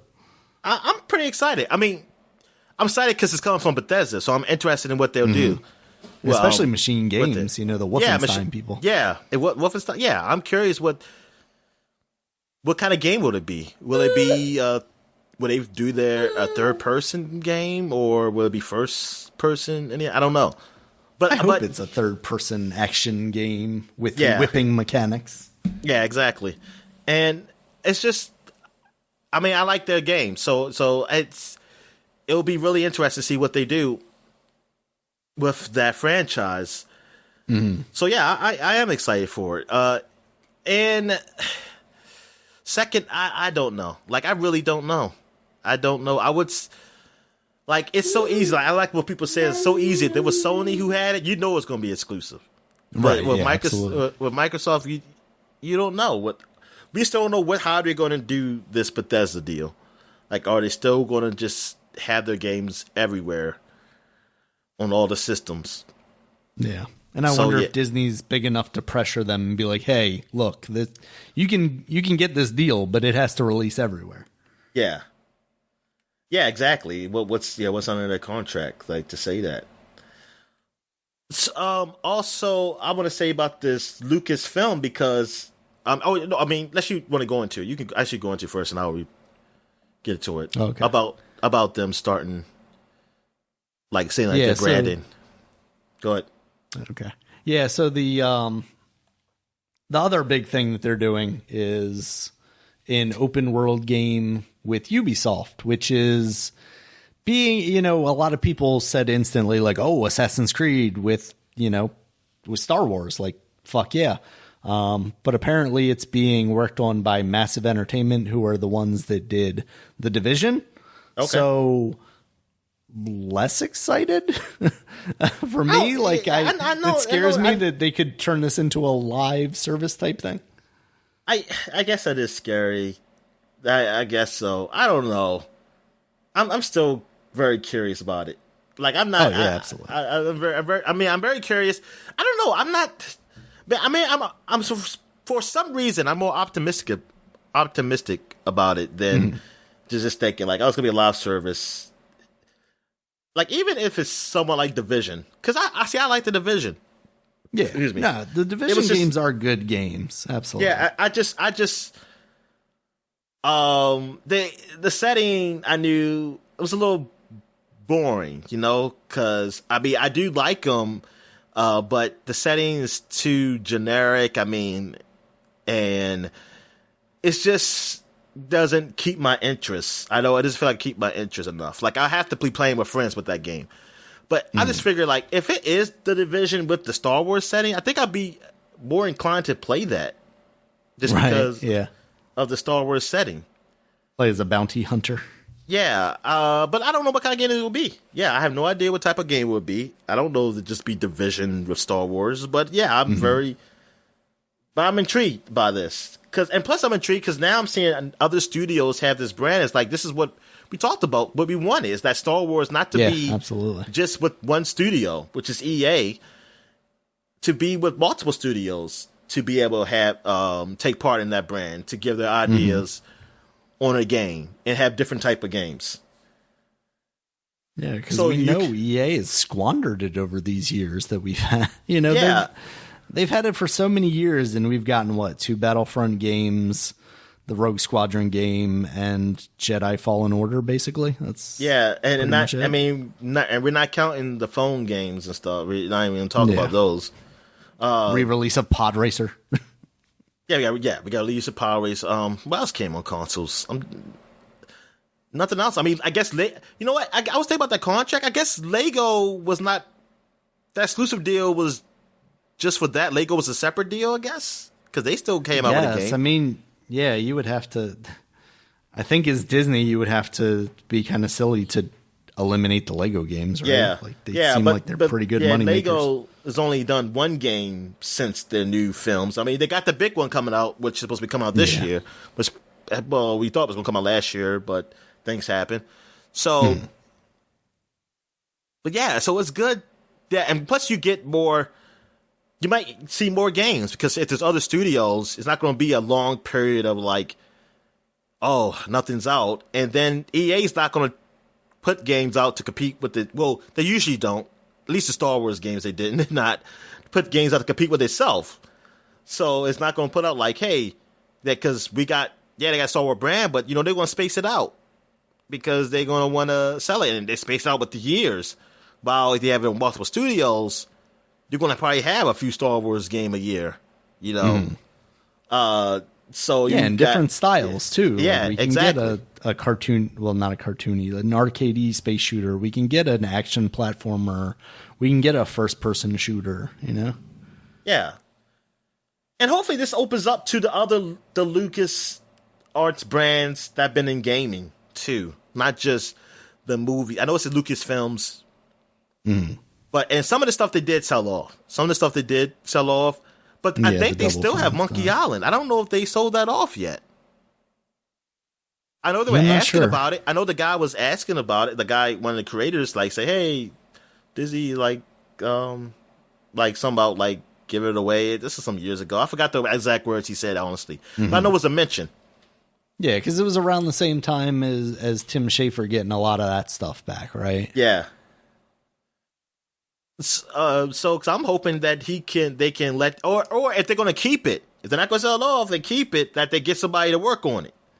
Because I want to see some more games around Monkey Island universe. That it's funny. I love those point and click games. Yeah. Do a Star Wars point and click game. That's what I would love. That would be pretty cool. Yeah. Like they used to. That Indiana Jones they had. I mean, those were popular. Maybe we can finally get another Dark Forces game or something. Mm-hmm. All right. What else we got, man? You got anything else you want to say on that? No, I think I'm excited about the potential to just have more diversity in games from the Star Wars universe and from all the Lucas films. When was the last time we talked about an Indiana Jones game? I mean, the last game was Lego, and there was that adventure game, but it turned out not to be that great, right? That third-person action game that came out years ago. Did that end up just coming out on the Wii? Because I remember, around the same time as Force Unleashed. Yeah, it was supposed to come on the Xbox 360, right? It was supposed to come out the new console. I mean, at that time. Yeah, at that time. High-powered consoles, and I don't think I ever did. So I don't remember it. Because there was that tech demo of him whipping somebody and them falling off a bridge or something using the tech of Force Unleashed where the guy was grabbing onto the bridge or something like that. But yeah, I don't think that ever came out, but we did get the watered down Wii version or something like that. There's one that came out in 2009, The Staff of Kings, and that was the Wii version. Yep, PlayStation 2, Nintendo DS, PlayStation Portable. Yep, apparently that was it the come one. on the 360 though. The game was initially developed for the PlayStation 3 and Xbox 360 before switching to the aforementioned lower end platforms. Okay, so they never saw it. So it came to the PS2. Yeah. Wow, came to the Wii, the PS2, the DS, and the PlayStation Portable. Yeah. Okay. That makes sense why it never came out to that stuff. But yeah, I would I think more so than a movie, I would be interested in a new Indiana Jones game. I think that could offer some cool mechanics. Most definitely, I would be. Because Harrison Ford is old. I was going to say, and Harrison Ford could look young in these games. Put that deep fake technology to good use, Dominic. Oh, they could do Young Indy. Yeah. Young Indiana Jones came on Sega Genesis. There we go. Now we're talking. Starring Shia LaBeouf. Young Indiana Jones Chronicles. Oh, man. All right. What else Oh, is that it for the news? That's pretty much all I had for the news. Did you see anything else, Dominic? I know there was some stuff. I meant to go back and read up on it, but the Halo website is going down. So all the stats they're the Bungie one. Yeah. Was that official Bungie one? Yeah. So all those stats, Dominic, are gone forever. Oh, well. I see That's Resident just because Evil. your kill to death ratio was not up to par, Dominic. Yeah, it definitely was not. It was definitely in the negatives. There's going to be a Resident Evil showcase January 21st, which shows off the new Resident Evil game. it doesn't look like it's going to be anything about Resident Evil 4 remake. Just dealing with 8. We're going to see some gameplay too, so that's good. It truly will be a zombie apocalypse after the inauguration, Dominic. Oh yeah, post-inauguration stuff happening. Little Nightmares demo is out. I mean, I haven't played it. I downloaded it, but I haven't played it yet. Yeah, I did too. After you told me, and then I was like, I kind of know what a Little Nightmares game is, so I'm gonna try and put some time into Rogue Squadron before. Yeah, I'd play that. Other than that, it says, "Oh yeah, Bethesda delays Elder Scrolls Online's Gates of Oblivion event away from the U.S. inauguration day." That's why. Oh shit! Really? It's God. Good. They gotta give people time to go out and protest. I guess.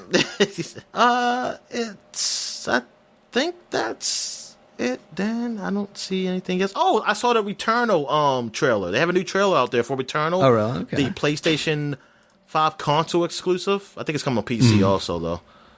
And it looks good, man. It looks intriguing. This looks pretty cool. I'll have to check that out. Oh, so yeah, that's why I think we mentioned it, but I never really put into mind, like, these are the guys who did Resogun, and I remember Resogun. I don't remember Nex Machina, though. I don't either. That doesn't sound... I'd have to see it. I know Jason Schreier put out an article about CD Projekt Red and what went wrong How great it is? Cyberpunk 2077, but I haven't gotten a chance to read over that yet, so maybe next week we'll talk about that. Yeah. I know they also put out like a statement about like, oh, this is what our timeline is and this is how we fucked up, but what else is there? Oh, yes, they did put that statement out, and it's kind of bull. Yeah. It's really sort of bull with that. And I know they put out saying don't blame the developers, but I don't know who is. Was anybody? I mean, if there were, they were probably idiots, but the people, everything I saw was not blaming the developers. I can tell you that right now. Yeah. I mean, I guess like I'm sure they're using that as a shield, like don't blame the developers, but you know, just because people are saying like CD Projekt Red, but we know when people are saying CD Projekt Red, they don't mean the art direction guy. They're talking about the people that make the decisions. Exactly. All right. So I guess we can let's go through new releases before we get to so what we're going to do today, I think I might hold off on it. I was going to do our half-ass Game of the Year awards today. But you know what? I'm going to hold off to next week because we're going to go through the games we played this year. Like the games we played this year, like we do every year. And I feel like that's going to take up a lot of time. So I don't want this podcast to be too long. So we're going to do that next podcast. We're going to talk about where is our Game of the Year. Half-ass Game of the Year. And you'll know why we call it that next week. So, let's go through new releases before we get into the games we played this year. All right, Dominic, we got Five Nights at Freddy's, the Core Collection for the Nintendo Switch, PS4, and Xbox One. So if you have missed your opportunity previously to play those Five Nights at Freddy's game, here's your chance. Maybe Markiplier's playing some new ones. Yeah, That is like secretly one of the biggest franchises that has happened in the last couple of years. Like they got so many toys, they got so many like book bag deals. It's really crazy what people, how crazy people went for Five Nights at Freddy's. Yeah, it was like a little phenomenon. It's like in the gaming space and like the YouTube stuff, like the videos, people just loved it. Yeah. And I was just so afraid of it. I played it one time, the first game, when that thing jumped out and scared the shit out of me. I was like, oh, that's it. That is it. I don't need to play it. It's a horrible game. I was like, it's a horrible game. It's horrible. It scared the shit out of me. But no, yeah, it was like a huge thing. Like people, I was seeing a lot of videos on Five Nights at Freddy's. All right, so what else we got, Dan? The other one we got, Dominic, is Scott Pilgrim vs. the World, the game, complete edition. That's now out on the PC, Nintendo Switch, PS4, PS5, Xbox One, Xbox Series X and S, of course, and Stadia, Dominic. Stadia. And this is not cross-play, is it? I don't think it is, unfortunately. Yeah. God damn it. But yeah, I'm still deciding what to get it on. I want to get it, but it's like, maybe it's going to be the Xbox One. Yeah. I was thinking if you got it for the Xbox One, I would get it for the Nintendo Switch, just because, like, that's how it would end up going. Like, I want to play it on the Switch, but I don't think I would play it online with anybody on the Switch. So at least with the Xbox, you know, you and I could possibly play it together. Yes, yeah. So, okay. So I'll do that. I'll pick it up on the one. Then I also wouldn't be entirely surprised if that didn't end up on Game Pass somewhat shortly. And see, that's what I'm scared of. So, you know, I'm going to hold out. I'm going to wait. Yeah. I'm going to wait a bit then. I'm going to wait a bit to get it. Unless my friends pick it up. My friends pick it up and say, okay, I'm not going to let y'all feel bad. Because I did ask y'all. And I'll go and buy it. And then I'll just be angry together. Be angry together when it comes off from Game Pass. You say, "Rawr!" But anyway, because that's why I figured you would end up probably picking it up on the Xbox. So I was like, I'll pick it up on the. Well, because my friends got Switches also, so they would get it on there. Like, it doesn't matter if they weren't going to pick it like this. If they weren't going to pick it up, I was going to get on the Switch, but I don't know. But I'll get it on the Xbox One. It's just a much better online experience on the Xbox, unfortunately. You know what I mean? Like, exactly. It's easier to just jump in a party if you guys are playing together and everything. Yeah, that's the thing. Yeah, because we would have to call each other and everything. We can't just look and say, "Oh, he's online, but he's playing this game." You can't message. I can't message him on there. I gotta use my phone. I mean, until you get your Switch Pro, Dominic.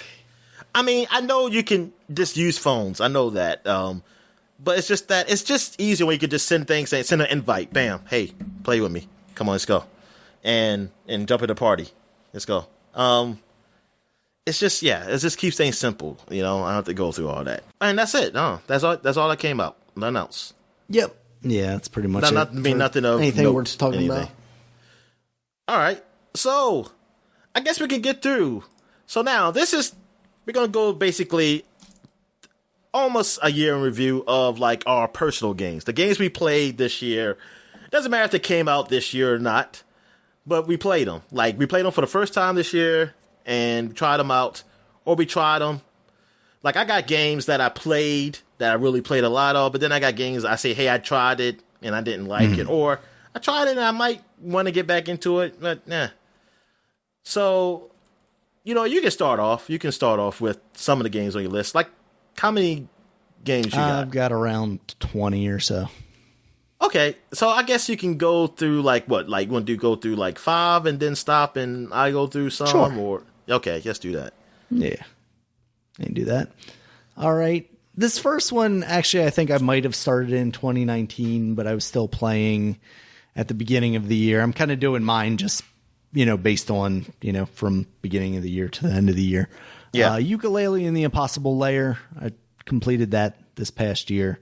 I thought that was all right. It wasn't the greatest game, but it was a nice, you know, call back to side-scrolling platform games of yesteryear, like a Donkey Kong Country.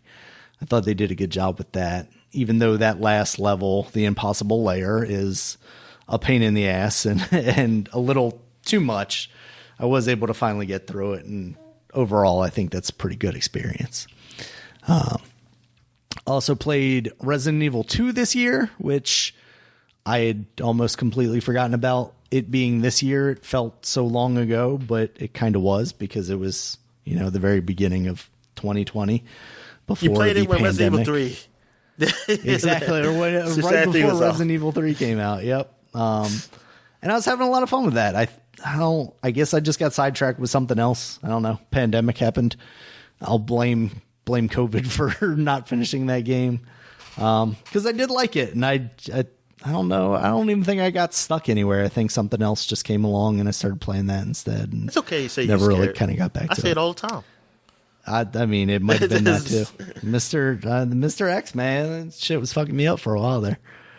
So, yeah, I played that. Also got into the Spyro collection for a little bit. That's another one that, like, I don't know why I, got away from it, but I was having an all right time with it. It didn't quite pull me in as much as I thought maybe it would.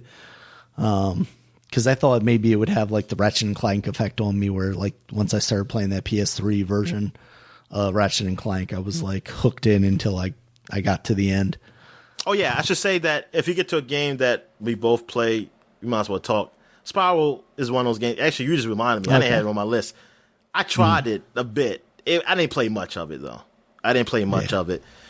Maybe you might have played more. I have no idea. But I think I caught like 2 dragons, so that's all I did in that game. But I got a couple of dragons, but not a ton of time with that game. Yeah. All right, go ahead.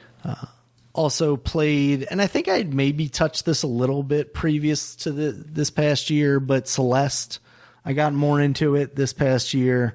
Another one that just, I don't know, something else came along on the Switch that I started playing, and I just kind of never went back to it.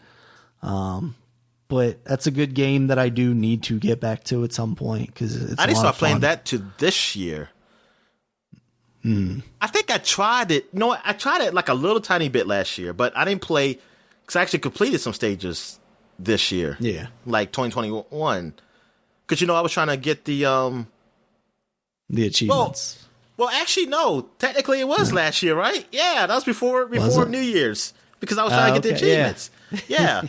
So technically, I did play some Celeste at the very last few days. Yeah, the final days. I completed some stages.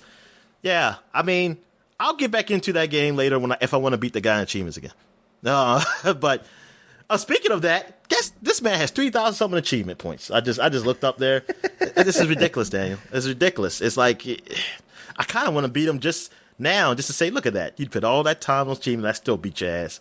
But no, I'm not going to do it because I don't feel like it. But damn.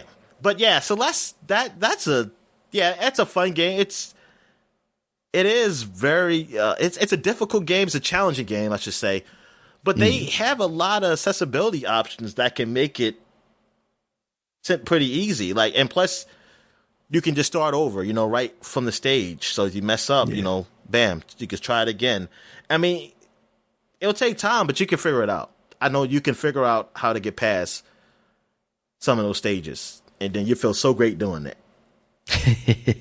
All right. And the last one I'll talk about in this portion, Piku Niku. That is the one where you're a little ball, and you're like a little red ball, and he's got legs, and you're going around trying to solve puzzles for the people in the world. That game was just really cool, like kind of weird indie thing that I just happened to pick up because it was cheap, and I ended up really liking a lot. I remember you did pick that game which up. Doesn't happen a lot with games nowadays. Yeah. All right, so I guess I'll start off. I don't have this in any type of order. I just put it to where I remember, and then I went back later on to look at the podcast notes to see what I missed.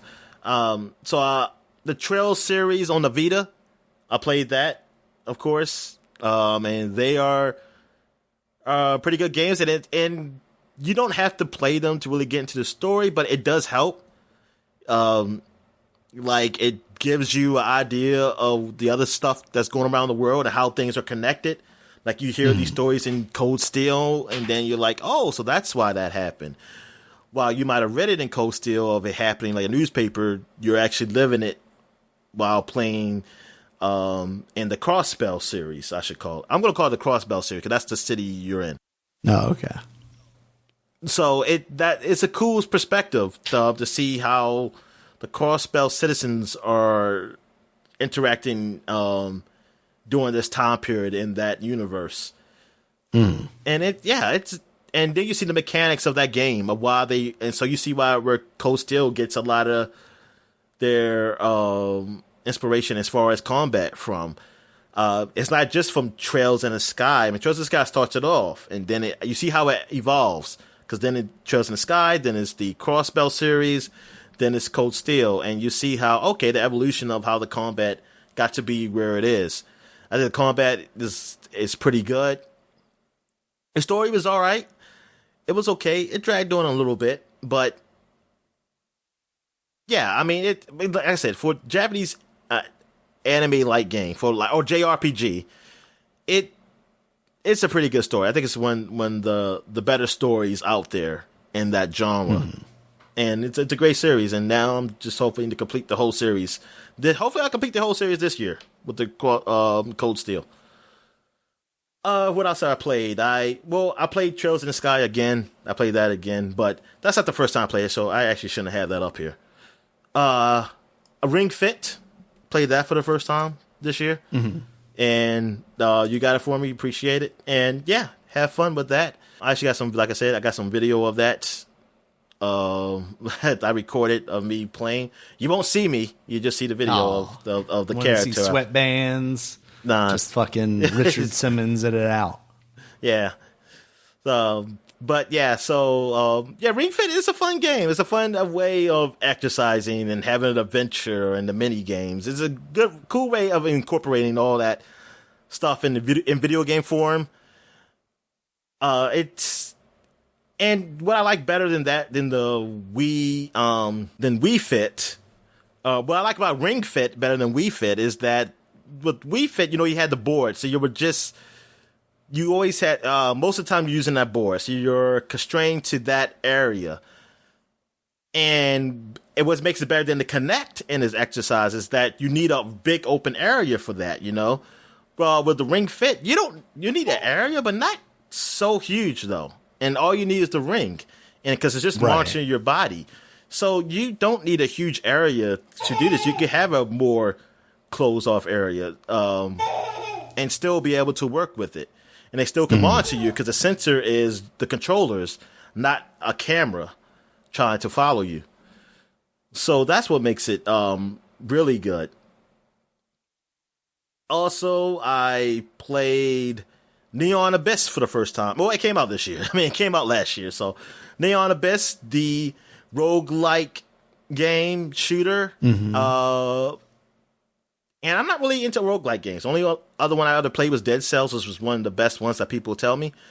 But I don't have really much to compare it to. But this game, it's just fun. It's very colorful. I like the pixelated look of it, like Super Nintendo look of it. The shooting feels good. I like the different guns you get and the abilities. And it just feels more accessible because I'm not I'm not a guy who's really big on things that's too challenging. But if it gets, but challenging enough is fine. I just don't want to be frustrated. And I never felt frustrated with this game. Like the things I did wrong, I felt like, hey, it's either my luck because I didn't get the right items, or it's something I did wrong. I could have avoided it, and I just wasn't patient, or I just didn't dodge right. But yeah, that game it gets so addictive. I just feel so good just to shoot those enemies up and then keep collecting, keep looting to get items, to get better items, to make yourself faster, stronger. Sometimes you might sacrifice something. Say, hey man, I sacrifice some hearts and get some. I might get something stronger, but then you don't. They say, oh man, that sucks. But yeah, the game is fun. I really like that game. That was a surprise. That's probably one of my surprises of the year that I didn't expect me to like the game that much. Also, my fourth game is the Spider-Man Miles Morales, and I'm sure you got that on your list too, right? Yeah. Unfortunately, I just barely touched that thing. Yeah, no, this is unfortunate. But this game.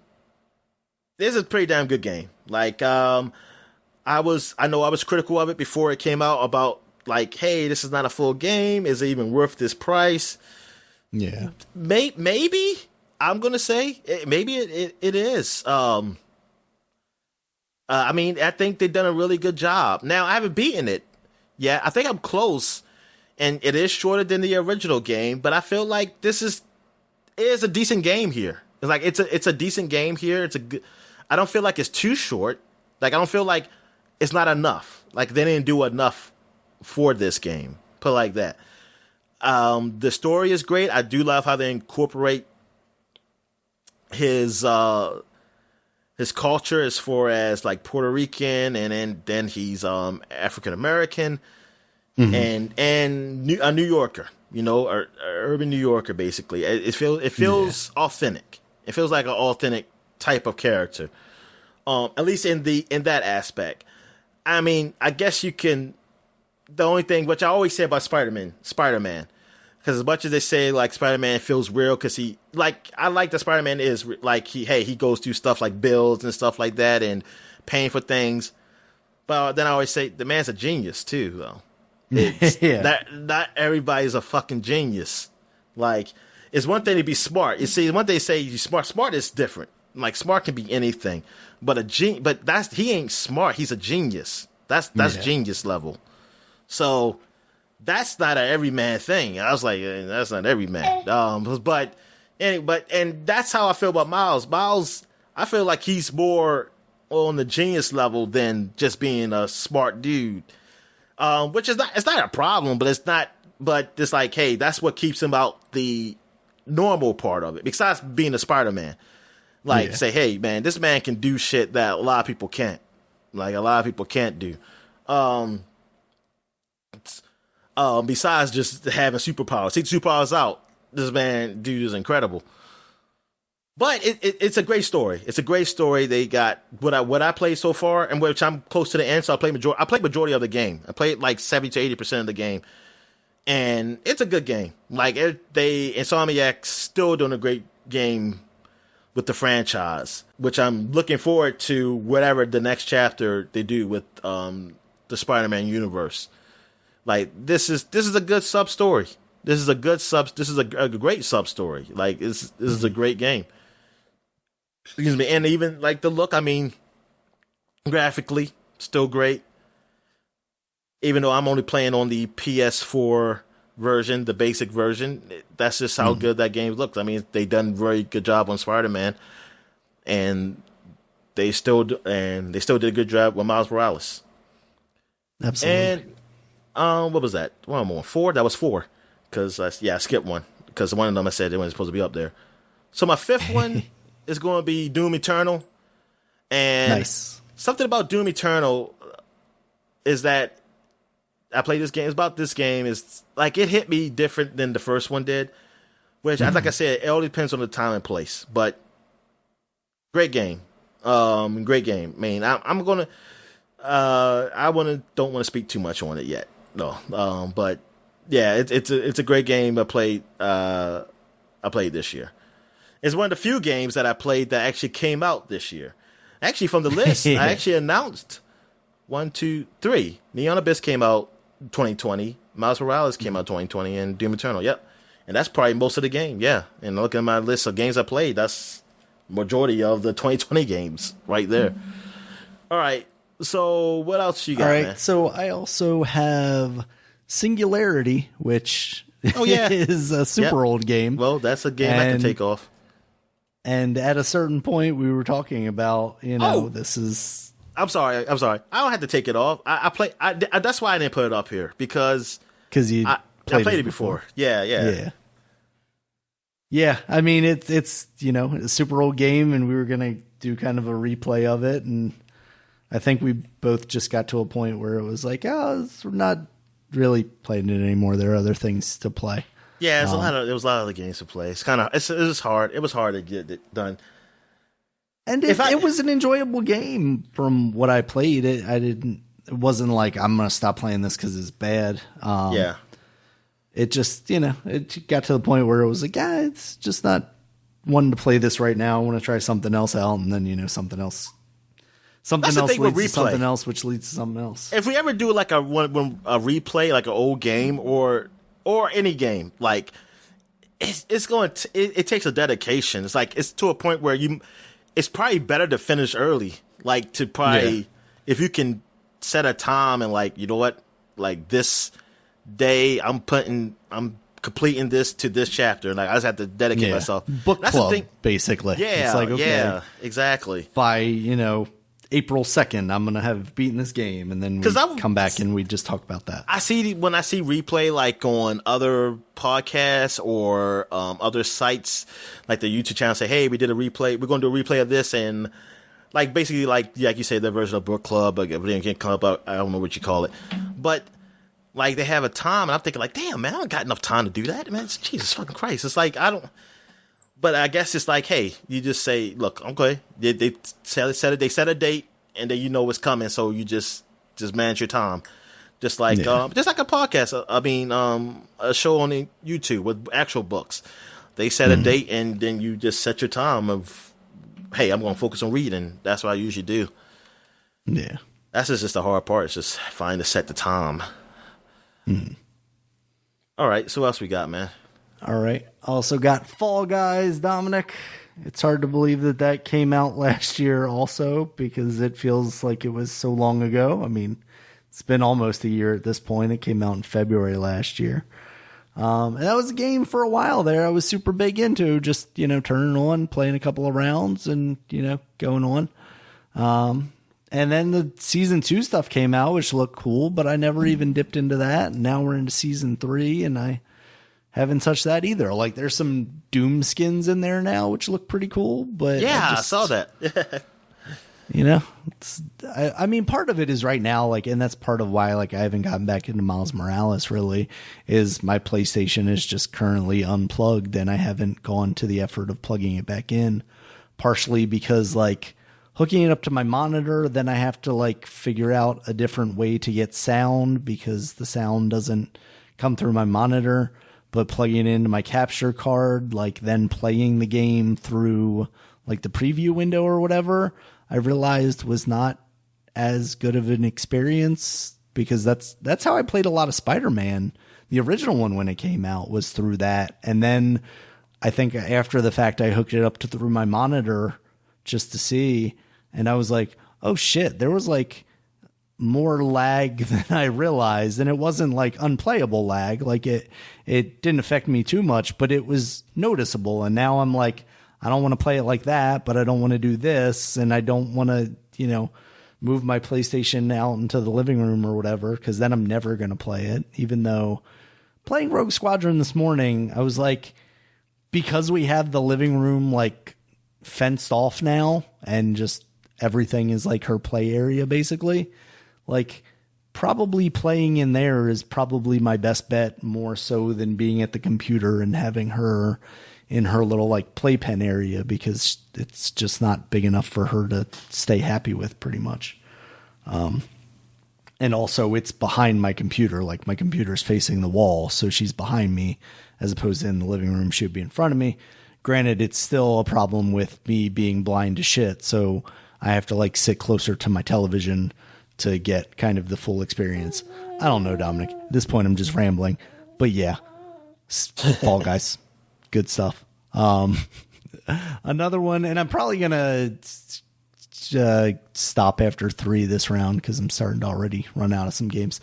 So Fall Guys, and then the Mario Collection, which is another one that I ended up just kind of touching a little bit of, and I went back and listened to our podcast from that time because I couldn't find some of the notes. And I was like, okay, let me just listen to the podcast real quick and see what we were talking about. And it was just like, I was very disappointed with what they provided us in this release. Like, they didn't make much of any effort to really make these games run better or play any better, despite having, better controls in some ways, not being able to control the camera in Galaxy, despite the fact that now you have a right stick, the fact that there is still a very real draw distance issue in Super Mario 64. I was complaining about not being able to see the chain chomp in the first level until you like walk right up on them.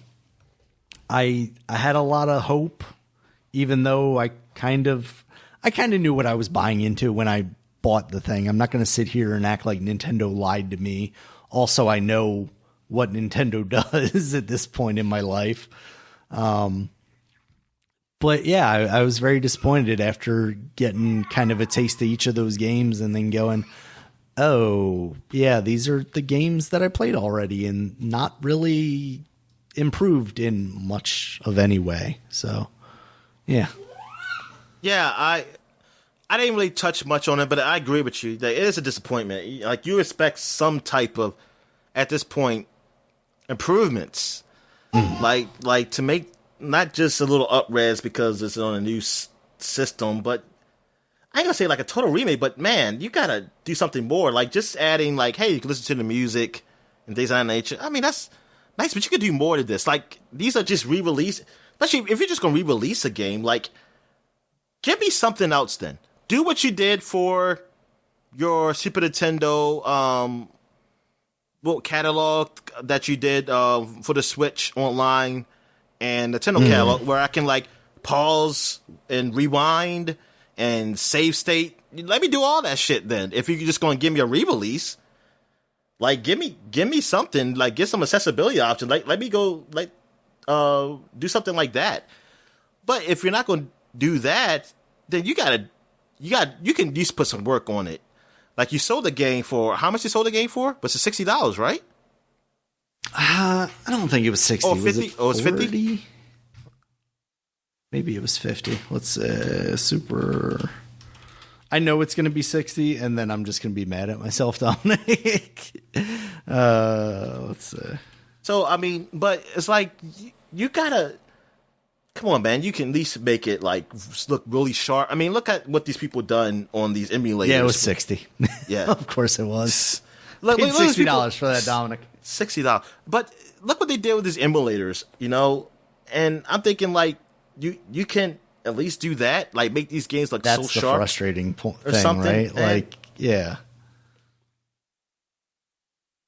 Like how, dude, you could have done a lot more. Like you really went cheap with it. And you get maximum profit, and so it's a little disappointing. I mean, I'm happy they released. It's like I'm happy they released, but damn, you could have done more to this, man. You could have done more, and then you're gonna make it like, hey, you only got this time to buy it, and for no reason, it's a limited time only. For no effing reason, it's a limited time only. That's crazy. That you know of, Dominic. That you know of. Because it's going to come packed in with the Switch Pro. Oh, yeah, okay. Even though that still doesn't make sense as to why it would not be available for the people that own old Switches. But, you know. Yeah. Nintendo, Disney, Vault bullshit, Dominic. Was that your third game? Yeah. Oh, you did two. That was it? Okay. All right. So let me go through 5 then, since you go 3 because you're almost done. Yeah. The Last of Us. So I never really played it before last year. I just I had tried it, but I played it a lot more this year than anything. Like I didn't even play like a whole chapter before 2020. I watched it on YouTube because it was a good story and I wanted to see the story. So, and I don't think I had a PS. Yeah, I did have a PS3, but I didn't have that game. So I finally said, I'm going to play it because Last of Us 2 was coming out. And I played quite a bit of it. I got about at the halfway point on the game, but it's not my kind of game. Like the story is great, but the gameplay just didn't hit me. It didn't hit me. I'm not into that. Survival stealth is not the type of games I like to play. So this game, I hate trying to hide. Most of the time, I was not doing the survival stealth. Like I got bored or something. And I was like, I'm tired of waiting. Like, I gotta wait for this guy to do something. See, fuck it. So I just went out and started shooting. And and then I can't shoot too much because you only get limited supplies because it's a survival game. So it was a little frustrating because it's like, I don't like playing that style, but you're kind of forced it to because that's the type of game you are. So it's just not the game for me. It's not the game for me. And it made me realize then Last of Us 2 is probably not the game for me either then. So yeah, this is one of those Naughty Dog games that it just doesn't grab me. Like I'm more like the Uncharted. Even though I had problems with Uncharted, but I enjoy those games more. While the story in Last of Us is better, the Uncharted gameplay is what I like more out of those games. I also play Streets of Rage 4. That's another game that came out in 2020 that I actually did play. And that game, I really enjoyed. It was everything I wanted it to be. It was a beat 'em up. And it was online multiplayer. And I had fun. The only problem is that it's only 2-player. I wish it was 4-player online. It wouldn't allow you to do 4-player online, only in couch co-op, which kind of sucked. Well, it kind of sucked. It sucked. There's 4-player in couch, but there's only 2-player online. Yeah. Oh, it's too hard. There's too much strain on the fiber optics. Sure. Okay. Too much strain. COVID. They had to reduce the quality. Man, but yeah, it's an alright game. It's a good game. It's a good beat 'em up game. It really scratched every itch I wanted. Because since there really wasn't a lot of games to choose from, because a lot of those games were couch co-op only. So I was like, good, they got this, and my friend could really speak on it more because he was more of a Streets of Rage fan. He knew the characters and stuff. So, but he said, hey, like they got this character and that character from the game. Like I played Streets of Rage, but I wasn't like a huge fan. I didn't ever have the game. I had borrowed it, but. Yeah, it was fun. I like how the characters are different. Like, they're not all just the same. They have their own abilities and speed. And, I mean, the story is like a traditional beat-em-up story. So, it fits with that, like, just basically blanket narrative, like, good guy, bad guy kind of thing. But, hey, I mean, it was a good game. It was a good game. This year. All right, so what else came out? Oh, well, not what else came out. What else have I played, I should say? Batman Arkham Knight. I played that this year.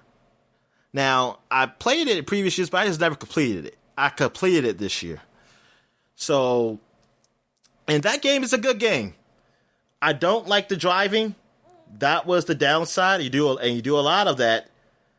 But when you're not driving, it's a great game. I really wish they didn't let you drive. I mean, that wasn't a big part of that game. Yeah, make that the focus. Yeah, the story is good. It's a great story. I really enjoyed it. I got all the fucking Riddler trophies. I wasted my time doing that shit. But I got it done because I wanted to see the story. And I mean, it was a good story, but I wish they would have toned it down, like on how many you had to do, and make it really just riddles, and not just you find this, which they started to do in Arkham City, jackasses.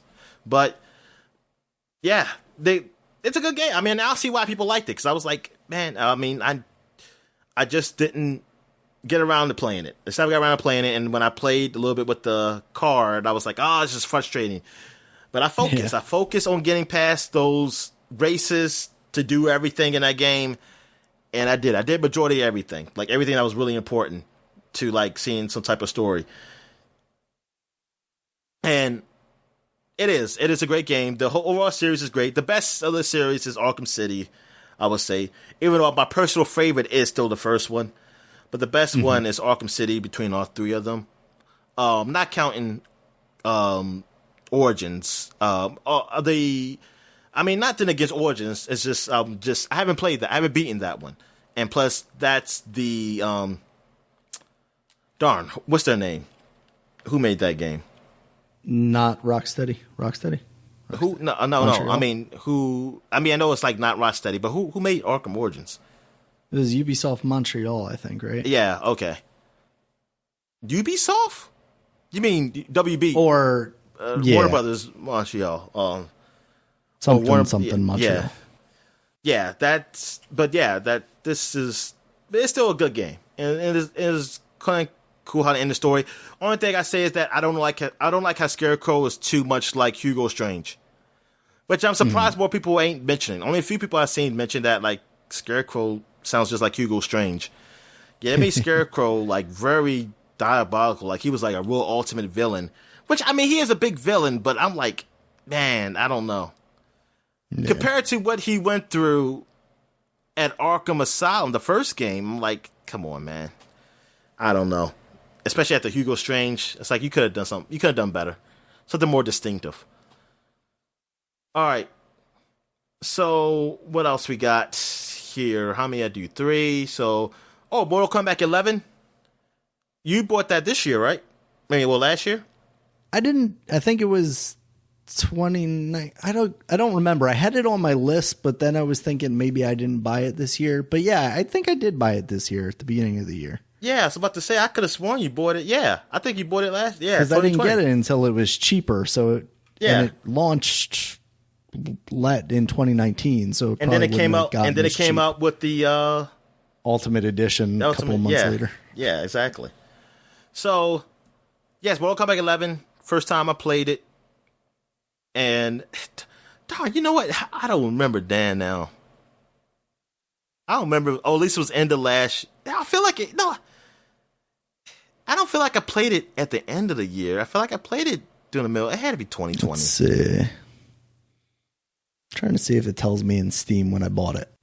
Check your receipts. You got an achievement on the PC edition in December of 2019. So I did play it at the end of the year. That's my first achievement. It was literally the 24th and the 26th, so it was right at the end of the year. Okay. So I played it. I think that counts, though. Oh, yeah. Okay. So I played it mostly in 2020, so I'm right. So 2020 on Mortal Kombat 11. Great game. Fun game. Actually, I'll say good game because of microtransactions. Because of microtransactions and the ridiculousness of... Just like Injustice. Yep. And the ridiculousness of how to unlock certain things, about you playing it so many fucking times, like doing this move, brutality, like so many times, or fatality so many times. It's ridiculous because for people like me who don't play these games all the time, me accomplishing that will make it so I don't care about the unlockable because I don't want to play that character anymore. I played it to death. That's to death to me.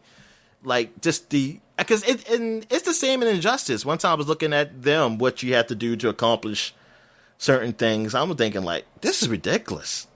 It's like, yo, I know you don't listen with a fighting game. To me, you don't have to create incentives or replay value. It should be already there.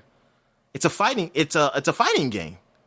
Yeah. Like it's already there. You don't have to put like, hey, accomplish this 1 billion times. No. It sucks. Anyway, yeah, Mortal Kombat 11. And the story is good. And it's a pretty damn good story. Unfortunately, I didn't play Aftermath. I haven't played that yet. So maybe sometime in the future I'll get that. And Ronda Rousey's a bad voice actor. Yeah. Wait a minute, she's gone though, right? Oh, did they completely replace her, or did they just give you an option to... I can't remember. You're saying Ronda Rousey, she was in the Aftermath also? Yeah, I don't remember if they just completely replaced her or not. Oh, all right. I'm thinking in Aftermath they did. Oh, okay. Yeah, that was pretty bad voice acting. They just probably hired her. Most likely they did. They just hired her and then did it. Instead of just like, hey, can you try out? This is what people need to do. Just tryouts, man. You know, it's okay. They're actors and stars. People try out. You just gotta try them out. They know what rejection's like. Yeah, exactly. And okay, this is the my fifth one here. Well, send it back to you. Final Fantasy 15. I played this year. I did play this year, right? Yeah. Yes, I saw it on my list. Yeah, Final Fantasy 15 was the first I completed this year. I don't think I even played much before this year. Yeah, that year, because I didn't really do much. And because it came on Xbox Live. It came on Xbox Game Pass 2020. Mm-hmm. And it's an alright game. It's an alright game. It's nothing special. I mean, I had fun with it. Like it was a cool experience. The combat it's just crazy though. The combat system is wild. It's not great. It is very confusing. The visuals though were good. Like I like fighting those big enemies. It looks good, and like fighting that ultimate enemy. I guess like their version of the ultimate weapons. In Final Fantasy VII, that big tortoise monster was crazy. Seeing it lift from the freaking mountain and shit. That's like, what the hell? Like, it was almost a mountain, and it's like a tortoise and shit like that. That was fucking insane.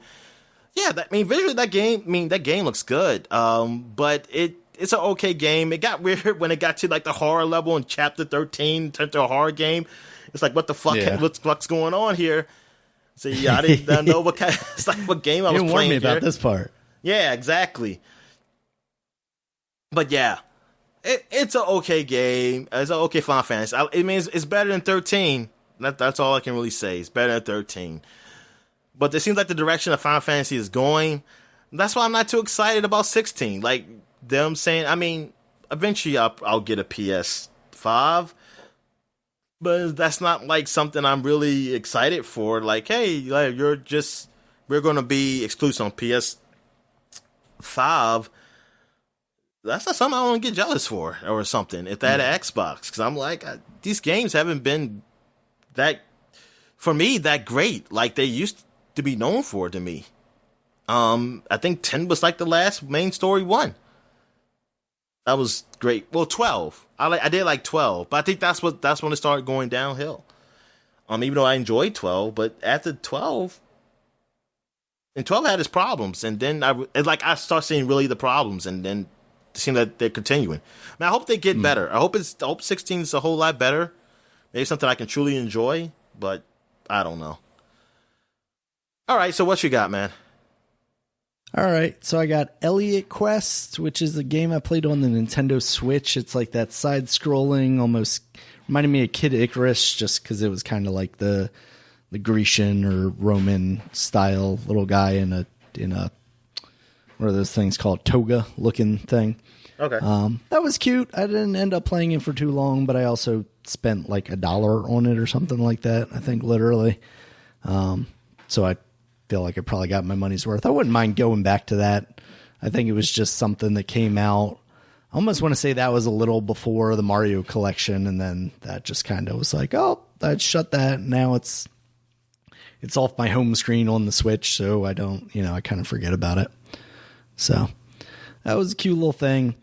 Also played Star Wars Jedi Fallen Order for a little bit this year. It was kind of a rocky start when the first time I tried playing it, and it just didn't run well.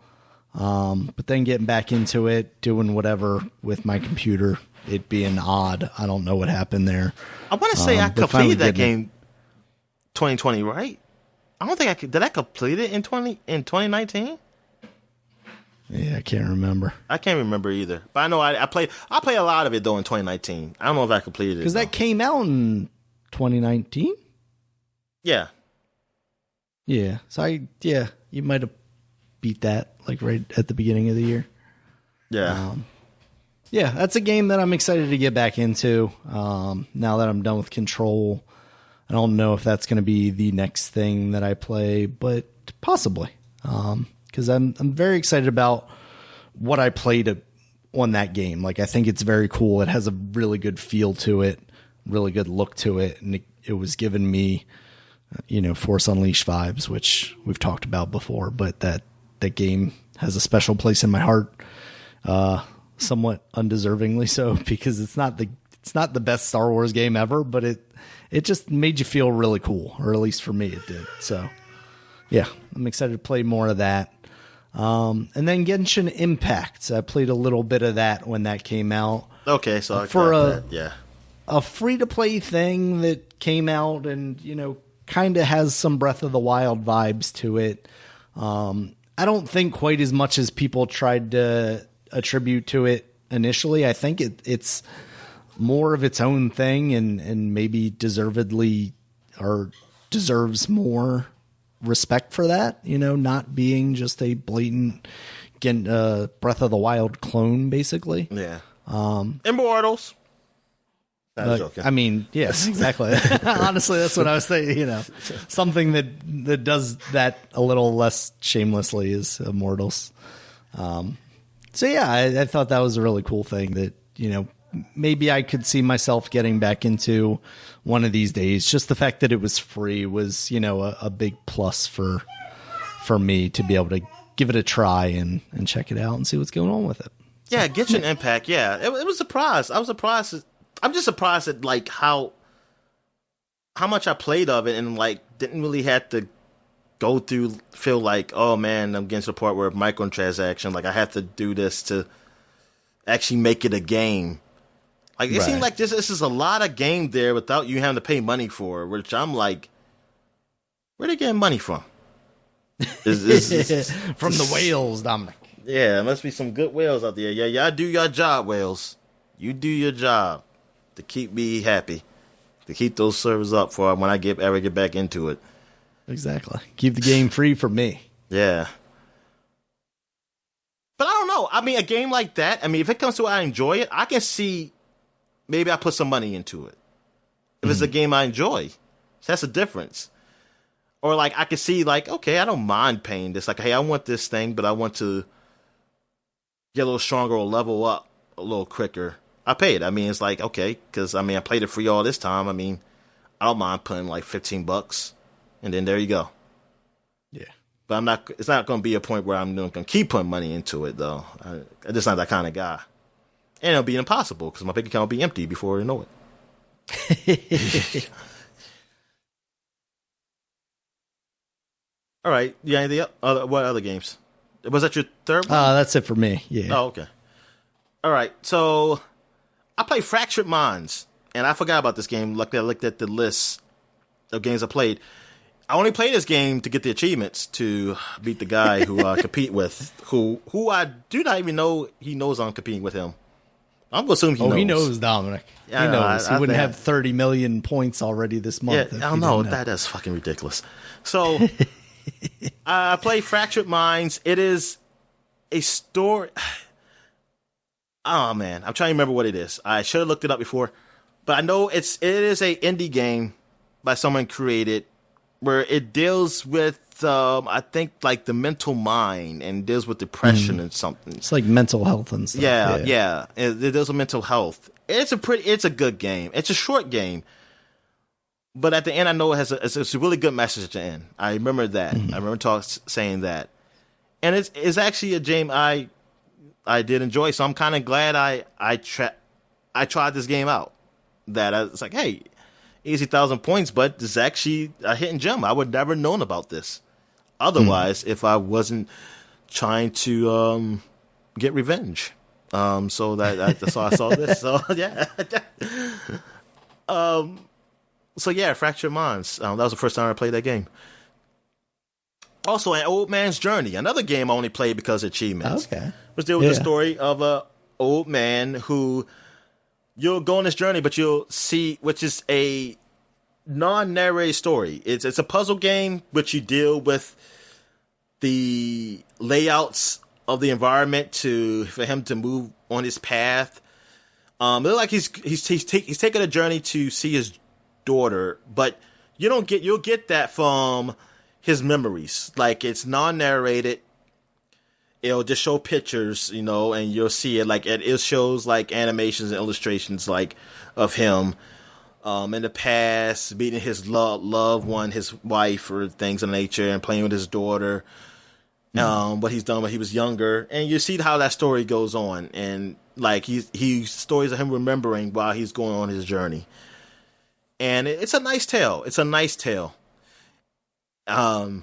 And it's a pretty short game. It's a fun little nice puzzle. It was on Xbox Game Pass. That's how I played that game too. It might still be up there. I'm not sure. Also played NBA 2K20. It's not really much to say of that. It's an NBA 2K game. And I played Madden 20. Not really much to say on that. It's a Madden game. Also played some Perfect Dark HD. I never did play that really. But not seriously. I think I just tried it quick and that was it. Before, like on Xbox 360, but my friend, he didn't know about it, and he's a big Perfect Dark fan. So he got us playing multiplayer on it, which is pretty nice that you can still play it online with people. So we were playing the multiplayer on that game, having I guess memories. Well, him having memories. I never really played multiplayer on it, and yeah, it was just fun. Game looks crappy compared to games today, but yeah, I mean, it's still having fun doing these missions where you play as co-op and you play against a computer, and it starts out pretty easy, but then it starts getting a little harder. It starts getting a little harder as it went on. But yeah, just having a good old time with that. I'm going to name one more, even though I did 5. But I'm going to name one more. Okay. Nier Automata or Automata, whatever you want to call it. I don't care. Automata. Or Automata, yeah. That's the game I've been waiting for. I was so happy finding out on Game Pass. Because the PC version had bugs, so I was like, I'm not going to get it up there. Maybe if they probably fixed now, I don't know, but I didn't want to do it, like take a chance on it. So I finally came on Xbox and came on Game Pass, so I played it. It's fine, but I got bored pretty quickly. It didn't hold my interest like I thought it was. Because I saw people say great it was, but I quickly got bored, so I never got to the part that's like very surprising. And when people say, "Oh, you gotta play it again," I'm thinking like, "Darn, how long is this game?" I don't know if I want to, because they talked about playing it like many times. And I'm playing through my first playthrough, man, and I'm not feeling like this is a short game to be saying like, "Oh yeah, let's go. I'm going to play this again." Yeah, I don't know. It's gonna it's like this game is a little long here, because that's what I was thinking. I was thinking like, oh, maybe it's not that long, and playing again you could see a different story. But it's like, okay, this feels longer than what I think it is, and I don't know why these people say like play it again, like people just got time, so do some shit like that, like there ain't other games out here, or right. People got other things to do. I don't know, a little weird, but anyway. Yeah, I played Nier Automata. And you got any other games you want to say? Yeah, I've got a couple still. I've got, let's see, 1, 2, 3, 4. So I got 4? Okay, you go ahead then. All right, so I've got Control, which of course I mentioned earlier. But one of the things I forgot to mention earlier was, and you had mentioned them, that there are accessibility options in the menu that I never even realized were there, like, you know, infinite health and being able to turn up and down the multipliers of like damage and health. Yeah. You know, damage that you deal and damage that you take. At the end of the game, I did mess with those just a little bit. Well, after I beat the game, I went back and I did that for like the DLC and everything, just because like I'm at the end of the game now. I just want to feel super powerful, and I haven't grinded in that game in a way to just build out all the trees yet. So I was like, let me just, you know. Yeah, because like I feel like they kind of expect, I don't know if they expect you to do that, but that's the way to be able to fill out those entire trees, you know, because there's a lot of upgrades for your different powers. But just going through the story and doing some extra bits here and there haven't really warranted me enough extra points to really, you know, blow that out in the way that I kind of like to by the end of the game. Like by the end of the game in games like this, I want to be like mowing down enemies. You know what I mean? Like one shot kill.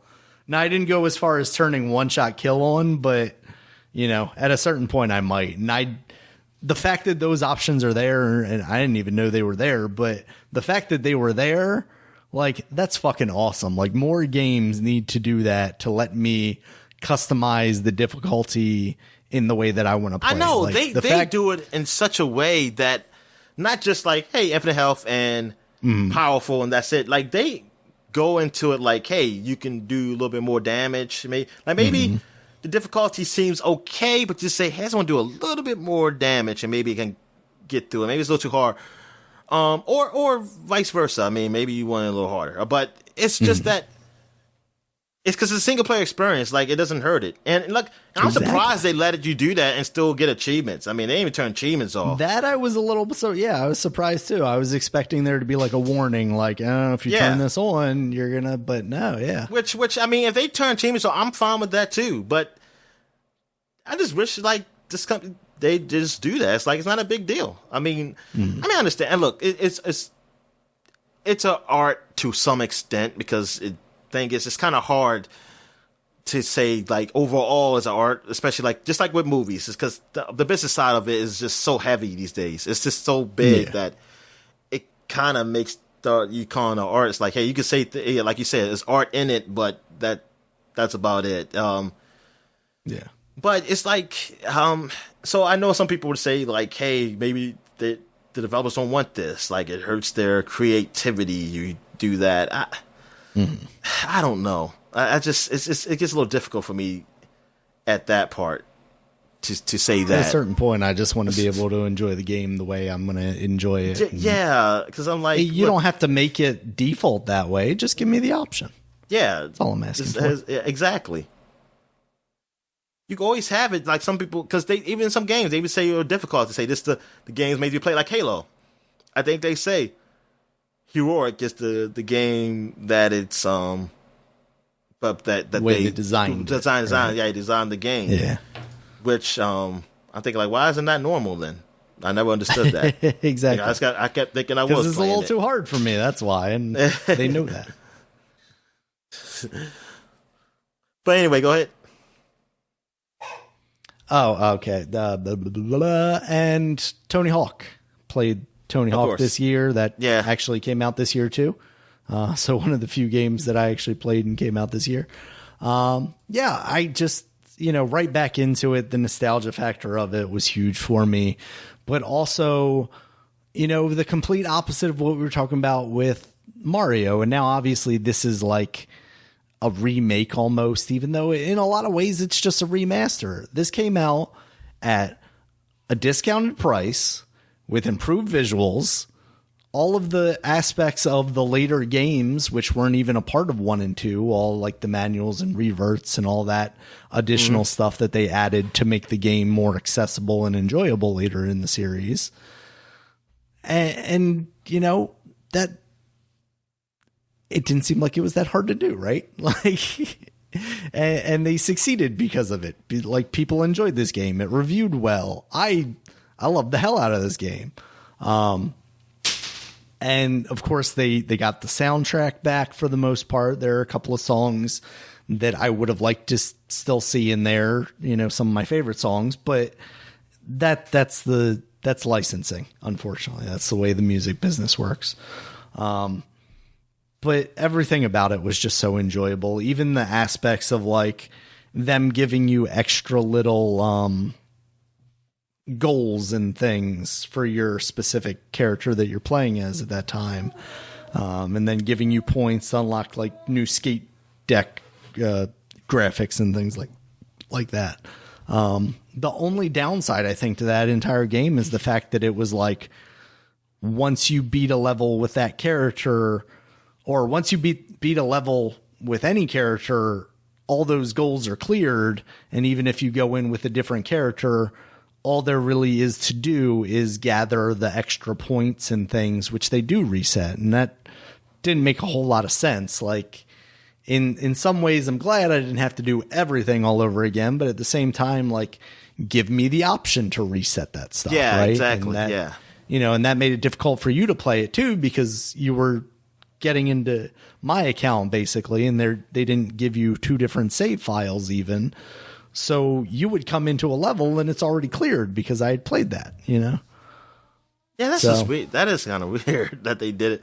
That is that way in today's gaming. Like, yeah, that is weird. But other than that, yeah, I mean, from what I played, it's a great game and it's a good like remaster / remake. I mean, surprising.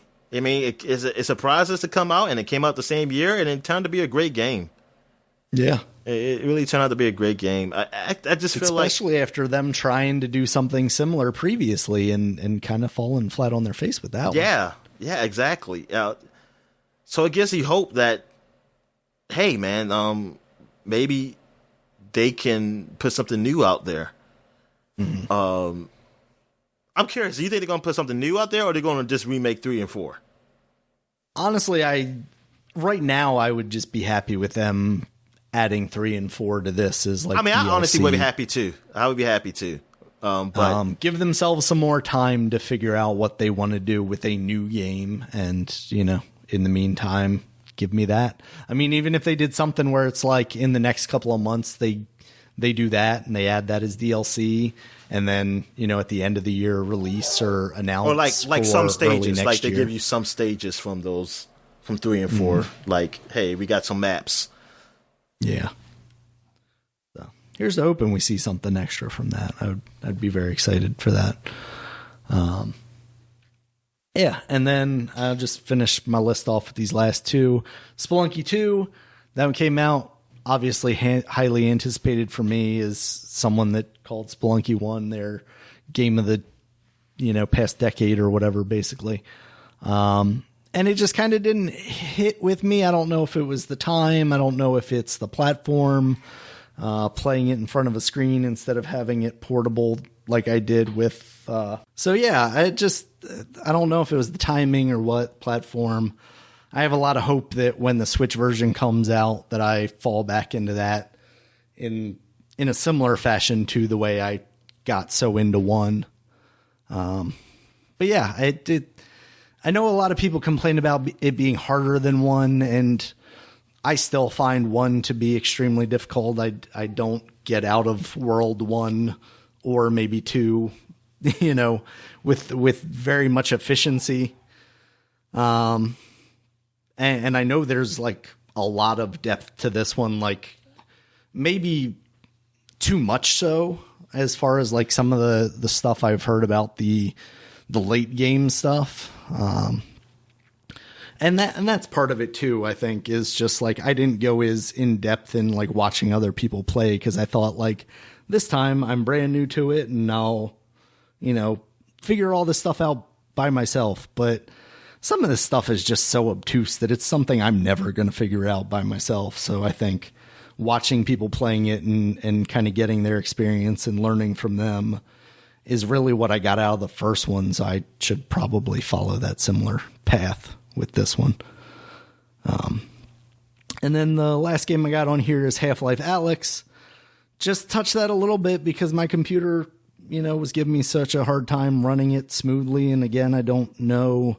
I was never able to figure out if it's my computer or if it's just, the specs that are expected for that game. If it just doesn't meet that level, I don't. Lost my headphones. Hold on a second. Sorry about that. Just took them off one ear and then they just went down. All right.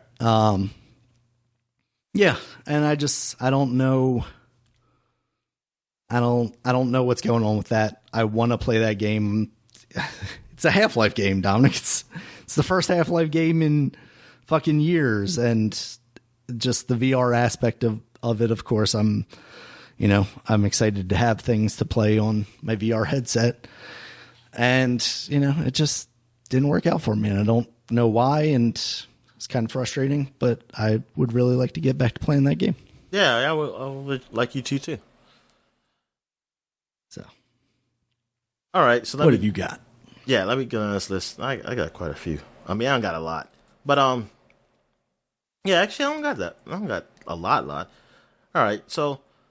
Let's see, Jack 2. I played that for the first time because I was playing with some friends. Everybody's like in the house for COVID. So my friend got us playing, You Don't Know Jack 2 and Volume 2, I guess it's called. It's called Pack 2, Volume 2, I think, something like that. Okay. So that was fun, playing that. Like doing those puzzles and making crazy stuff and, yeah, that was funny. Also played some Ace Combat for the first time, the newest Ace Combat game, and that's fun. And yeah, well, there you go. I can compare that to Squadrons somewhat. I mean, flight game, and Ace Combat, I like that better than Squadron. I can tell you that right now. I wish Squadron was like at least somewhat like Ace Combat's flight arcade flight controls. Mm-hmm. And the visuals of Ace Combat, I think did a really good job. Like I like those kind of somewhat realistic look to the game. And yeah, it was fun. Ace Combat it was a fun game. I really liked it. I was surprised how much I liked it. Actually, Gears Tactics. I played that game, which is a pretty good game. It's just if you like XCOM. The latest XCOM's games or Mario Rabbids, Gears Tactics is up there. Now, story-wise, not really grabbing me, but it's an alright game. I would say this. I'll say alright. It's an alright game. I think it is a little bland, to be honest with you. I think it is a little bland. It doesn't, like, compared to XCOM, I don't know. It just doesn't feel like, I mean, that's the reason why I probably didn't complete it. Like, it's just that, I don't know, it just wasn't, it just didn't keep me interested in it like XCOM did or something. I don't even know where to describe it. I don't know. It's just, it's a little boring. Like, I feel like it could have been more to Gears Tactics. I feel like Gears Tactics could have been something more, but it doesn't feel like it was it wasn't developed. Whatever they did with XCOM, it doesn't feel like they did with Gears Tactics. That's all I can say. I mean, everything's the same, but it's just something about Gears Tactics. It just makes it feel hollow compared to XCOM or XCOM 2. So I think that's what it is. Like, I feel like it's the foundation's there, but it doesn't feel like it has a soul. That's almost all I can say. That's all much I can say. The Gardens in Between. It's another surprise game I played. I only played it because of achievements to beat the guy I'm competing with. But it was a good game. It's an amazing discovery tool. Yeah. Competition. It is a puzzle game, and it deals with these two young friends, and one is moving, so they're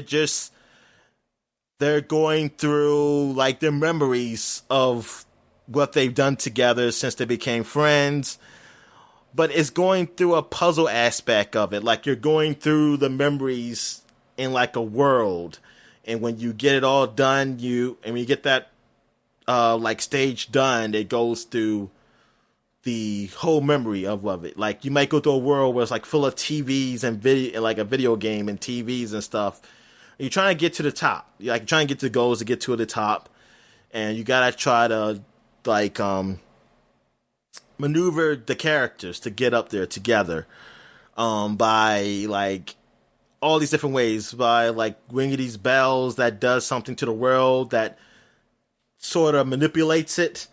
And then you get there, like, the world's all full of items that deals with that memory and things of that nature. So it's cool. It's almost like a dream world somewhat. It's really cool, and it's really fun. It's really one of those warm feeling games, just like the other game I said before, The Old Man's Journey. The Gardens in Between, like that's a pretty damn good game. Among Us, play that game. Just like Fall Guys, this is one of those phenomenons. Fall Guys was early in the year, a big phenomenon. Then Among Us came out later on, became a big phenomenon, and that people love. That's like still like the biggest probably games out there now. Just came out on Xbox Game Pass. I'll play it one of these days. But I really enjoyed it. I played it on my sister's iPad. And it was fun, like people trying to find out who is the imposter, who's the guy who's killing people, who's not one of us while we build this ship, fix our ship up so we can move on or whatever. And also me being called an imposter and not really being an imposter, and also me being an imposter and them not guessing me imposter was pretty good. So yeah, that game is fun. Also, I played Avengers. That game is horrible. It's a horrible game. We didn't know what it was at the beginning of the year. We learned what it was. It was a Destiny clone, but not a really good one. Square Enix really squandered this. They squandered this license big time. But they could have made something very great. These are the guys who did... these are the guys who did Tomb Raider? Were these the guys who did Tomb Raider? Yeah. Yeah, so... we're really... This is... Yeah. Not a good game. Not a good game. I don't even say like, hey, it comes cheap, get it. I don't think it's worth it. Battletoads, another game, not a good game. A game is trying to beat everything. It's not just a beat 'em up. It has a mixture of all these other genres, like it has one, like, stages just change. Like, it goes from beat 'em up to a platformer to a bullet hell shooter to some game, John, I don't even know what the hell it is, that it shouldn't even be in there. It shouldn't even be a type of game. It's just weird. And then it's not even online co-op. doesn't make any sense. Doesn't make a lick of sense. But that's the game they gave us, and it's like, Xbox, what are you doing? Scourgebringer, that's a great game. I played that during Summer Game Fest. It's out now. It's on Game Pass. That is a good roguelike action game, action shooter, where you can maneuver your character like so fast. Like, really, you gotta get through each section. Probably you don't have to, but I mean, actually, it's to your benefit to get as fast as you can. It makes you feel like so powerful, and like, oh, you're so great, even though you're probably not like me, but I feel like I am. But it's a pretty good roguelike shooter. It's pretty decent. I think and it got decent reviews also. Destroy All Humans remake, played that because it was like a weekend game, one of those free weekend games. So I played that. I played the demo, but I actually played some of the full game. It's a good remake. I mean, I enjoy it. I don't know when I again. I just hope it's come on Game Pass one day. I'll just play it. But yeah, it's a pretty good remake. Dunk Lords, that was one of our free games for Games for Gold. Never heard of this game, but played it. It's a story mode, arcade basketball game. Man, controls are really finicky. It's very loose and super fast. I don't know what the fuck I'm doing. The game I won, I just won by luck. It just moves too fast. It's too loose. But the story seems pretty good though. It seems like a nice little game. For a free game, hey, this is alright. But I wish the controls were a lot better. I mean, I don't think it got rated that great. Hyrule Warriors 2, Hyrule Warriors 2, but it is Hyrule Warriors Age of Calamity, the Breath of the Wild story. It's a good game. I mean, I like it. I mean, I like the controls. They're unique. I like how they implement the Sheikah Slate in this game, in this type of game. The story is, I mean, it's all right. It's something different. I mean, it's intriguing. I am curious, like, where it goes. I think I heard some disappointments of people online, but I haven't gone through the whole game yet. But yeah, I mean, it scratched my itch of a Warriors game. Like, I love Warriors games. So having this, I like Hyrule Warriors, and I like that they're actually doing something with the Breath of the Wild content and the look of the game. I like the look of the game because I actually like the look of the Breath of the Wild. I mean, it's a good look to it. So yeah, I enjoy it so far. That what I played of it. 2 Point Hospital, that came out for the first time on Xbox and Windows, I think, or at least Xbox. Oh, probably Windows Store, I should say, because I think it been on Steam. So that is a strategy hospital game. Never played one before, but I do like those strategy games.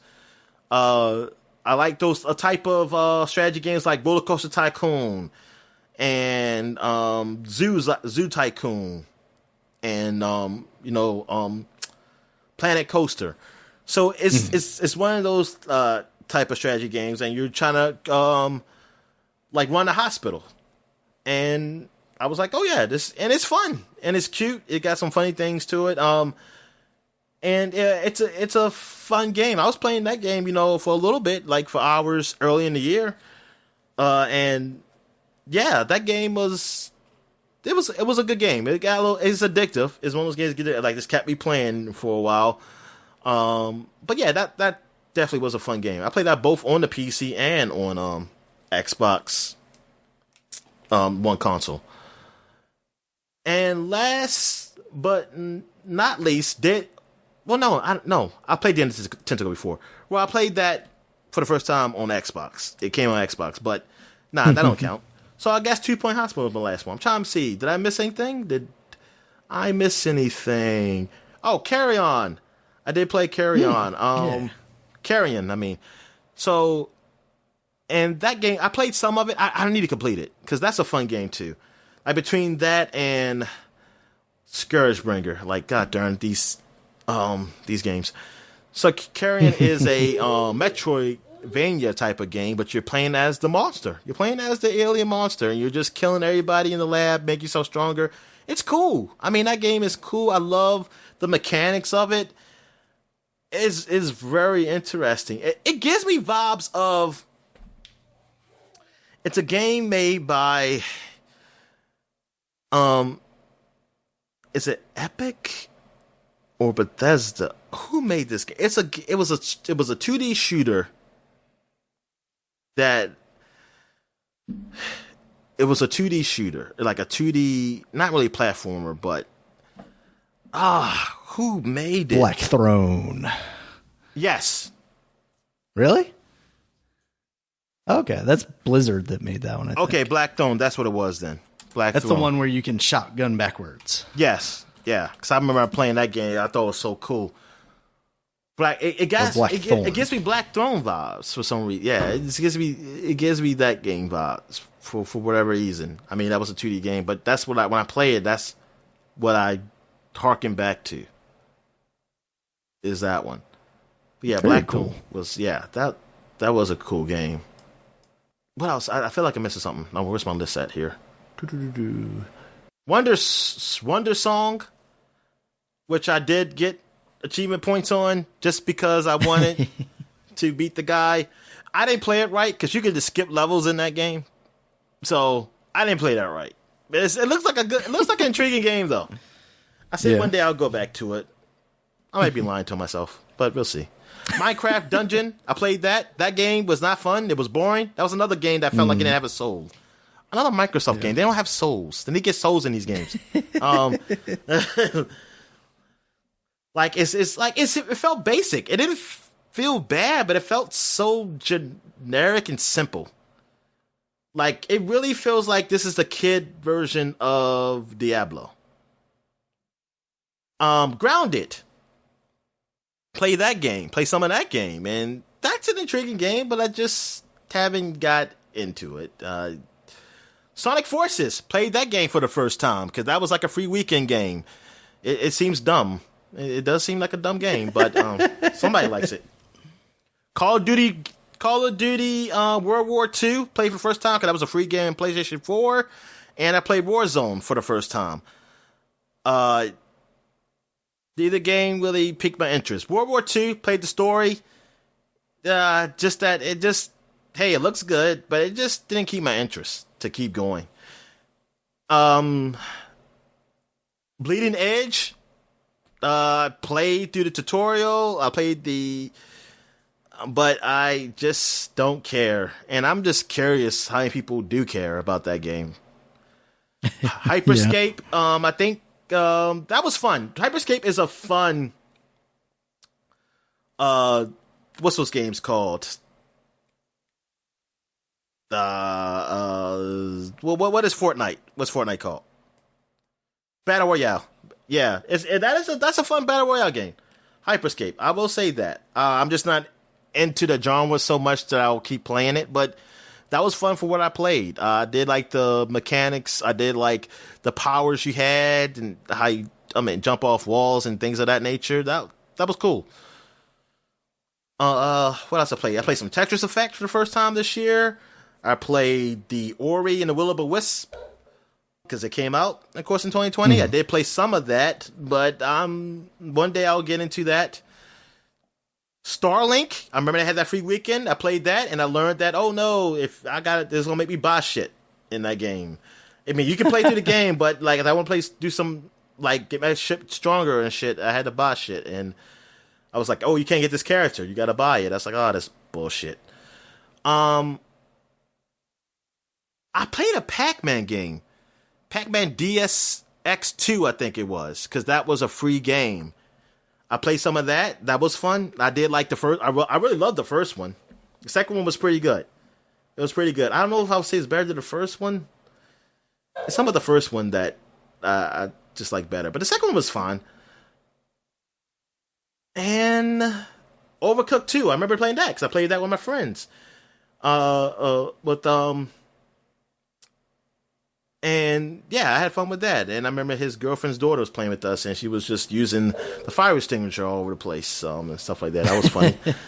Spiritfarer, I did play that, a little bit of that game. That is, it's intriguing. I don't know if I ever go back to it. I just don't know if I have the time. If I'm going to choose a game to play, will I go back to that game?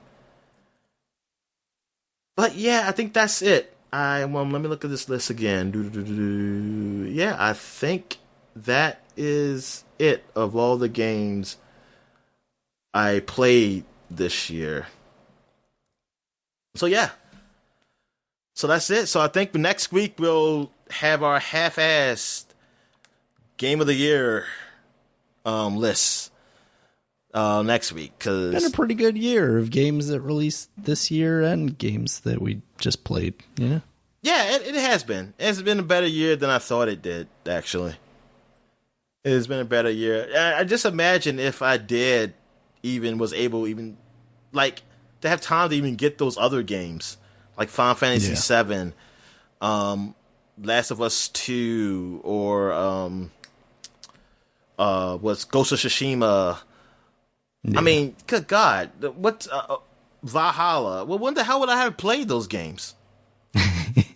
Exactly. Or some of these games I probably wouldn't have played. It's one or the other. It'd be one or the other. Mm. Yeah. Definitely wouldn't have gotten as much time playing the Trails of Cold Steel. Oh, I'm sorry. PlayStation Plus game. I forgot. Yakuza Kiwami 2. I played that for the first time. Oh my goodness. How'd you forget that, Dominic? I just completed it too. I think I was so focused on older games, I forget the ones I just played recently. Yeah. Yeah, I played that for the first time in 2020. I'm trying any of those later games. I think that's it. I think I got everything. All right, so is that it? I guess. I think that's it, Dominic. All right. Thank you guys as always for listening. You can check us out on Twitter. Dominic is at DStalworth5. I'm at RegulusMB. Podcast is at Superpod, SUPAPOD. Superpod.com is the website. You can find all the podcasts there, as well as links to all the places you can find us: iTunes, Stitcher, Google Podcasts, Spotify, and YouTube, where you can find a video version of the podcast that has footage from some of the games that we have discussed in this podcast. Until next time, guys, see you later. All right, see you.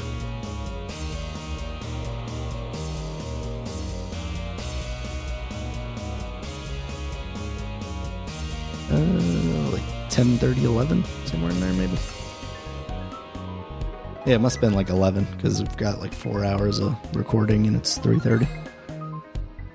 Did you already stop yours?